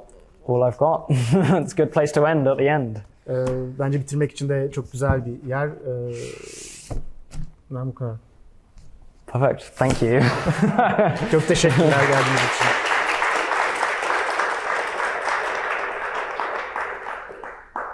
Does anyone have any questions? Sorusu olan, herhangi bir yorumu olan varsa alabiliriz. Oh, no questions. Fair.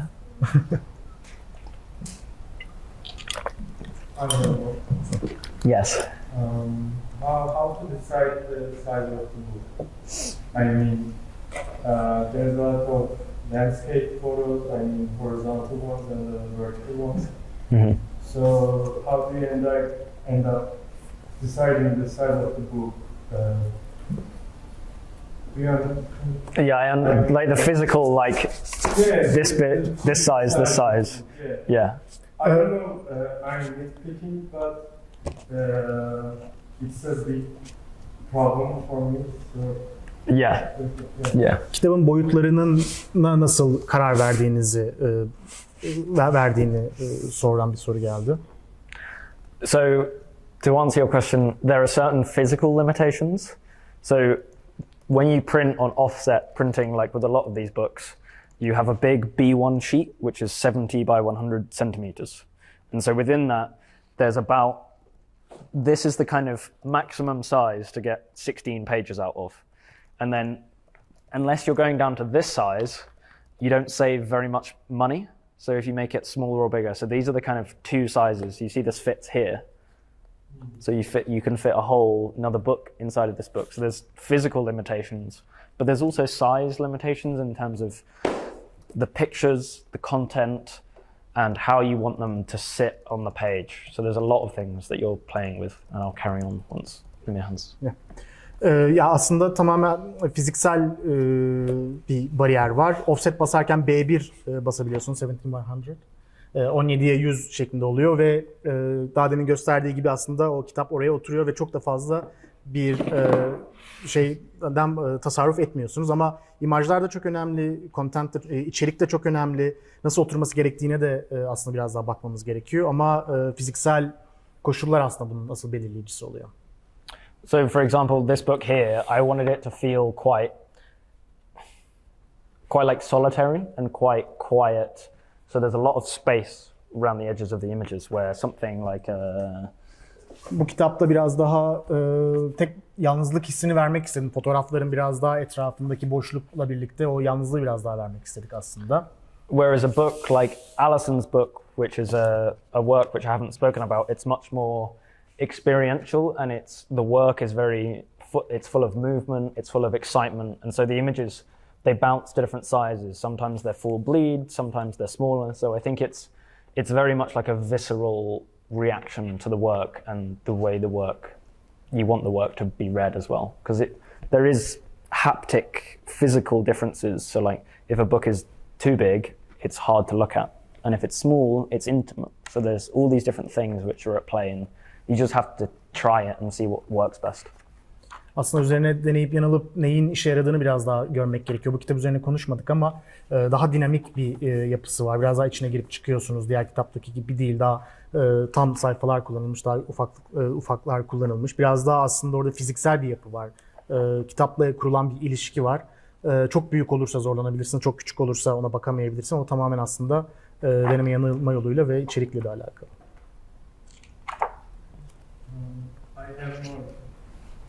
We'll come back again, yeah? No, go on. How do you decide the emptiness of the places empty here, in this page, and this page? And as far as I know, as far as I understand you, you introduced us the books which connected you as a Mm-hmm. Did you? No. No. I think there is a change in your desire to emptiness. Uh-huh.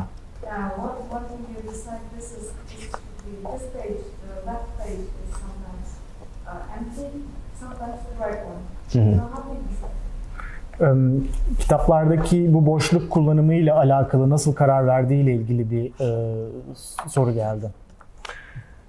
I think there are certain unspoken rules with photography where photo books you read from the right to the left, which you don't do with normal books. When you read a novel, you read from the left to the right, whereas photography, you always read from the right. So for me, you always have to, if you're going to put an image on a page, it has to be on the right.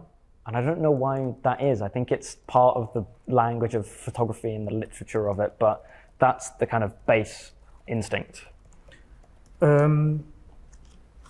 Bazı kurallar var fotokitaplarda.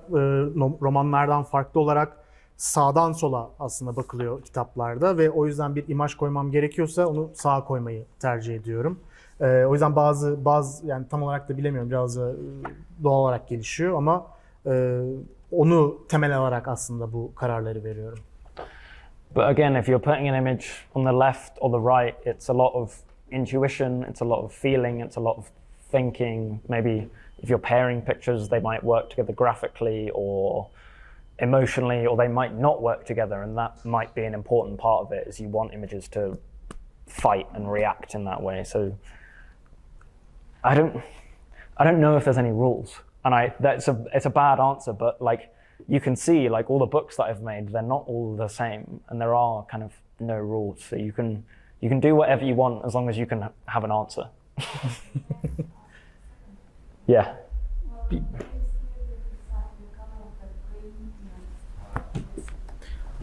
Aslında bir kural da çok olmadığından bahsetti. Biraz daha imajların birbiriyle savaşması, birbiriyle konuşması gerektiğinden bahsetti ama evet, kötü bir cevap diyor ama yani her kitapta farklı bir şekilde çalışıyor bu. Ama o diyaloğu aslında bir şekilde anlıyorsunuz. You mean this book? What was your question? Because I didn't quite hear you. The color. Neden bu rengi seçtiğini soruyor. I think it's a very beautiful color. I think it's a very English color. And I don't think this book could have had a black and white cover. I think it feels, it felt right. It felt like the right color to pick for this book. And I think that. No, because this book isn't natural at all. It's not about the natural world. I think it's almost inviting or kind of exciting. I mean, the cover doesn't really fit the work. The cover is very minimal. It's kind of like peeping through a keyhole to see what's inside. And I think that's what I like about it. So I think the green just tied in. The spine tied in. There was something about it. I mean, we waited 6 weeks for this cloth to be in stock. We could have picked another cloth, but we were like, it has to be this one. I don't know. It's just instinct sometimes as well. And I have had one situation in the past where, not in none of the books I made here, I made a book and I came to Mass in Istanbul, I printed the book, we finalized all the papers, I did everything. I worked really hard to make the book right, and I'd had this cover that I'd made, and we'd agreed that we all liked the cover and we'd all kind of enjoyed it. And then I came back from being on press, and the photographer emails me and he says, "By the way, I don't like the cover." And I was like, what the fuck? I was like, we've been working on this for 4 months. Like, I've had this cover for 3 months. There's always been the cover. Like, what? Like how dare you, almost? Because it's so ridiculous that we've done this long. And it wasn't that I didn't like, it's not that I was upset that he didn't like it. I was upset that he didn't tell me. If he had told me 3 months ago, I would have come up with a different cover, a better cover. But it was when he said, once I've done all that work and all that time and all that trust, and he went, "Oh yeah, I don't actually really like the cover, can we change it?" And it's like, fuck, like what? Like, but I had to navigate it in a very professional way and say like, okay, you're very lucky. I almost basically said, it's printed, there's nothing we can do. But the publisher said, it isn't printed, it's his book. And I have to step back in that way because it's not mine in the end. It is, well, it's everyone else's, but it's definitely not mine at the end. Bir fotoğrafçıyla aslında üzerine çalıştığımız çok çalıştık, üzerine aylarca çalıştık, basılmak üzereydi ve bir kapak üzerine de çok çalıştık, aylarca yaptık. Tam basıma gitmek üzereyken fotoğrafçıdan e-posta geliyor ve kapağı beğenmediğini söylüyor. Buna inanılmaz sinirleniyorlar ve yani onca güven, onca çalışma sonrası, 4 aylık bir çalışma sonrası ve 3 ay boyunca bu kapak varken sen bu kapağın neden değiştirilmesi gerektiğini de söylemiş. Sadece bunu sevmediğini söylüyor. Tabii çok profesyonel olmam gerekiyordu diyor. Çok sinirlendim ve kitabın basıldığını hiçbir şey yapamayacağımızı söyledim ama matbaadaki arkadaşlar hani henüz bir şeyler yapabileceklerini söylediler ve bir adım geri attım. Çünkü sonuçta onun kitabı ve yani sadece benim kitabım değil, birlikte ortaya çıkarttığımız bir şey ve profesyonel olmak gerekiyordu. Ama bana söyleseydi bir problem olmazdı. Ama 3 ay boyunca bunu tutup en sonunda söylemesi asıl problem oydu. Yani beğenmemesi değil, bunu kendine saklaması ve güven sarsıntısı yaşamamızdı. And the trust which photographers have to give me, I also have to have from them. And I have to know that they're being honest with me because I'm being honest with them. And it has to flow both ways. So if you can't lie to me, you can't pretend that you like something and you don't. You have to be honest throughout the entire process. Fotoğrafçılar bana, ben fotoğrafçılara güven, yani birlikte karşılıklı oluşturan bir güven var aslında burada ve bunun bu şekilde kullanılmaması da gerekiyor. Yani o güven karşılıklı çalışan bir şey. Onlar bana emanet ediyorlar. Ben de onlara emeğimi ve zamanımı emanet ediyorum. So sales is also important in this process. And she asked if, you'll probably project, the sales numbers. You think that this book will sell well, but in the end, it doesn't. It doesn't sell. So when you project this, does this happen? That you think a book will sell well, but it doesn't. So how does it happen a lot? How do you project this, or do you think about it? You always think about that. You're always running spreadsheets with all the numbers, like the book will cost this much, the design will cost this much, the printing will cost this much, and you're always calculating and figuring these things out. And sometimes they don't sell well, and it is a big gamble. The photography book world is very small, production costs are very high, and your margins are very, very slim. It's probably a bad business decision, to be totally honest with you. But you always hope that books will sell, but sometimes they don't. And hopefully, a lot of the time, publishers are set up in a way that they can take risks on certain books and have other books which sell really well, which prop up the others. So, for example, Mac Books in the UK, Alex Soth probably props up their entire company, and then they can take risks on other things because they know that they have certain income coming through the years. So when you're a young publisher, it's very difficult, very challenging. But when you're an established publisher, you know that you have a base of sales which you can rely on. Her zaman üzerine çalıştığımız Excel'ler oluyor çünkü maliyeti oluyor, bir sürü farklı girdiler çıktılar oluyor ve aslına bakarsanız iyi bir yatırım şeyi değil, iş modeli değil aslında fotokitaplar. Çok ince şeyler üzerine çalışıyoruz diyor. Gelirler üzerine çalışıyoruz diyor ama bazı kitapların iyi satacağını düşünebiliyorsunuz diyor. Mesela MacBooks var, onların kitapları Alex Soth büyük ihtimalle diyor bütün yayın evini götüren bir yazar ve diğer kitaplar üzerinden bazı riskler alabiliyorlar diyor ama küçük yayıncıysanız bunu çok fazla yapamıyorsunuz tabii ki diyor. Her zaman bir risk, her zaman bir aslında kumar oynuyorsunuz her kitabı bastığınızda. So who pays production? It's a good question. It depends what publisher you work with. So when I work with Photo Editions, they cover all the production costs. So the same with Setanta Books. When I publish things with the current company I work with, Bluecoat, sometimes we do Kickstarters, so it's crowdfunding to raise the money, and then other times we publish projects ourselves and we pay for the entire thing. But some publishers charge photographers.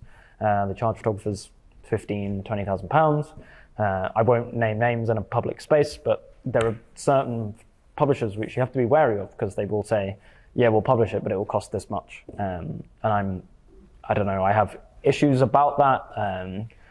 If the photographer puts up the money and they get the money back, if they make the money, then I'm fine with that. But I think some places don't work like that. So it's such a hard business to work in. It's as I said, the margins are tight, and it's a very difficult business to work in. Bu kitapların yayınlanması için kimin ödeme yaptığından sordu arayan. Ve farklı modeller var diyor. Benim çalıştığım yayın evinde bazen yayın evi karşılıyor, bazen Kickstarter'la modelliyoruz diyor ama bazı zamanlarda da yayın evleri fotoğrafçılardan 15-20 bin pound gibi bir para talep ediyorlar diyor. Çok doğru bir model olduğunu düşünmüyorum. Fotoğrafçı en sonunda bu parayı geri alıyorsa ne ala ama genelde alamıyorlar. Çok doğru bir iş modeli olduğunu düşünmüyorum ama dediğim gibi çok ince kar marjları üzerine çalıştığımız bir iş modeli ve o yüzden de çok da bir şeyden bahsedemiyoruz aslında geri dönüşten. I don't often do that because I'm not very good at writing. I think I have ADHD and a bit of dyslexia, so I'm very bad at writing. I'm very bad at reading as well. I find it very hard to read novels, things like that. But a lot of my because my brain works so quickly and fast and responsive, I kind of log those emotions in my head, and I have appreciations about images when I see them, and like making a book is a very individual thing, and a lot of these books me and Mihan today were speaking about it. It's like I almost become like a co-author in a way because it's my interpretation of the work, and I think that's what you have to always remember when you're making a book is that it's you or someone else's interpretation of the work, and it could always be different. But yeah, I think it's often good for photographers to, even if it's not written, to sit down and think about what the work is and how important the work is, and to discuss the pictures that are in it individually and as a whole. So I think having that dialogue with the work is really important. Like I was talking about, the context around it is so important to discuss and have in your head when you're making the book.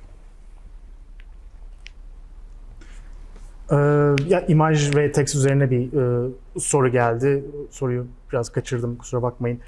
Ama cevap şu şekilde: her zaman sanırım birazcık dikkat dağınıklığı ve disleksim olduğunu düşünüyorum. O yüzden metinle çok iyi çalışamıyorum. Çok fazla roman da rahat okuyamam. Ama fotoğraflara baktığım zaman onların hislerini tutabiliyorum ve onlar üzerinden çalışabiliyorum diyor ve bir süre sonra aslında bu imajlar benim bugün konuştuğumuz gibi dedi benim yorumum, işler hakkındaki benim yorumum. O yüzden aslında bir nevi bu işlerde eş yazar konumunda da düşebiliyoruz aslında. Öyle bakabiliriz aslında diyor biraz da, ama dediğim yani biraz benim yorumum olarak da gelebiliyor diyor.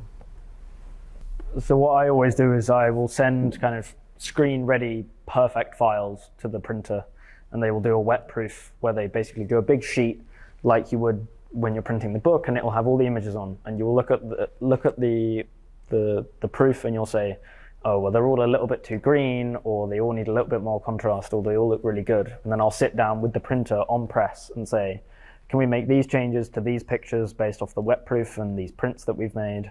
And so it's a collaboration with the printer, because if you start taking files which they've worked with and then changing them, there's like a disconnect. So you have to be very connected with your printer and to communicate with them in the right way. Burada aslında matbaayla bir ilişki var. Onların büyük kağıtlar aldıkları ilk baskılar oluyor ve bunlar üzerinden aslında birlikte üzerine konuşarak yazarak çizerek aslında ortaya çıkarttığımız bir süreç aslında oluyor. Onu bir tek başımıza değil, yani birlikte şey yapıyoruz. O yüzden matbaayla yapılan o diyalog çok önemli bir hale geliyor. The books, because of their so pricey to make, they always make like 300-500 copies, or for example, famous photographers like 1,000 copies. Because of there's so limited number, they sell out quickly. They're sold out, and then they become rare objects. They leave their natural habitat of being. So, and there is not second prints, not that often. So, but when it's done, when there's second prints, do you tweak it a little bit? Do you work on the project, or what do you think on this subject? Two questions. It depends what you mean by tweak. Like I think I've done a second edition of a book from a different publisher, but I think it depends what you want to do, whether you want to completely change the book or whether you just want to make tweaks within inside the book. I think if you make tweaks within inside it, that's good. But you also have to worry about the kind of secondary market, because say you sell 1,000 books to 1,000 people. Are another 1,000 people going to buy the book? But maybe if the book's completely different, you might sell more copies because it's like a complete reinvention of the book. So I did this book with Matt Stewart, and he did the first edition, which was completely different shape, different size, different pictures. And I think us changing the book is why it sold really well, is because we completely redesigned and reformatted the book. But this was a different publisher, it was 8 years later after we did the previous book, and it was a reinterpretation of the work. Çok fazla ikinci baskı da şey yapmıyorum. Çünkü bir süre sonra, yani aslında oynamaktan kastının ne olduğuna da biraz bağlı. İkinci baskılar yaptım mesela bu kitapta olduğu gibi. Ama farklı bir yayın evinden çıktı. Farklı bir şekilde işi ele aldık ve o şekilde aslında ikinci baskısını yaptık. Çünkü bir kez daha 1000 tane daha bastığın zaman hani iyi satmış ama satacak mı? Onu tekrardan bilemiyorsun aslında. O yüzden yaptığımız zaman da hani çok fazla yapmadım ama bu şekilde yaptık ikinci baskıları da. I mean, I think the fact that we're still reading novels on paper, we're still looking at books on paper, I don't think this is going anywhere. Like, you can't experience photography in this way. Like, even when I make my own pictures, I look at them on the screen and I'm like, oh, they're so bad. Like, you can't touch it and feel it, and then you print it and you're like, oh yeah, that makes sense. So I don't think this is going anywhere anytime soon. We've made books for millennium. Like, that's always what we've done. We've always wanted to make a physical record of something, and I know that everything is changing and everything's becoming digital, but I think people still respect the touch and the feel of things. So I don't think it's going anywhere. I hope. Otherwise, I'm out of a job. Ya, fiziksel olarak hala romanları alıyoruz, okuyoruz. Baskı hala devam ediyor ve fotoğrafın bu şekilde deneyimlenmesinde biraz daha farklı bir his olduğunu düşünüyorum. Çünkü ben fotoğraflara da ekrandan baktığım zaman çok işe yaramaz olduklarını düşünüyorum ama kitabı elime aldığım zaman tamam, burada şimdi bir şey anlayabiliyorum diyor. İnsanların buna saygı gösterdiğini düşünüyorum. 1000 yıldır bunu bu şekilde gerçekleşiyoruz ve bu şekilde de devam edeceğini düşünüyorum. Umuyorum. Aksi takdirde işimden olurum. I mean, it's so dependent on the book. I rarely put things into sections. I think there's one book out of the books which I've shown you, which is in like kind of sections. But obviously, I mean, maybe two. Maybe the Bruce Gilden book has. I'm frustrated that I don't have a straight answer. I think it comes through just like living with the work, and I think I have my modes of getting there, and I have modes of kind of, a lot of the work I deal with is quite similar in a way, and I always like to kind of, I think I sequence things in a quite similar way and kind of having a start and an end, and so I like having those points at which I can build to, and that gives me, again, those walls I was talking about where you work within those walls. Part of those walls is the start and the end, and otherwise you're just kind of like throwing things at the wall, and it can change as you work, but having the start and the end gives you purpose, gives you something to work towards and something to run from as well. That's important, to have something to run from. Otherwise you're just throwing pictures down at random, and just seeing what comes out. And again, playing some of those games where you shuffle things, or maybe you just throw them on the floor and see what happens, and then investigating what happens. Because like I think chance is so important. It's a really big part of what I do is chance and trying things and fucking things up and making mistakes. Because like it's the only way you're going to figure out what's going on. Bir başlangıç ve bitişin aslında önemli olduğundan ve o duvarları oluşturan en önemli etmenler olduğundan bahsetti ve bu şekilde bir narratif oluşturmanın önemli olduğundan ve biraz da şansın da önemli olduğundan aslında bahsetti. İşin büyük bir kısmının da aslında biraz da onunla alakalı olduğundan bahsetti. Hepinize çok teşekkür ediyoruz. Çok sağ olun.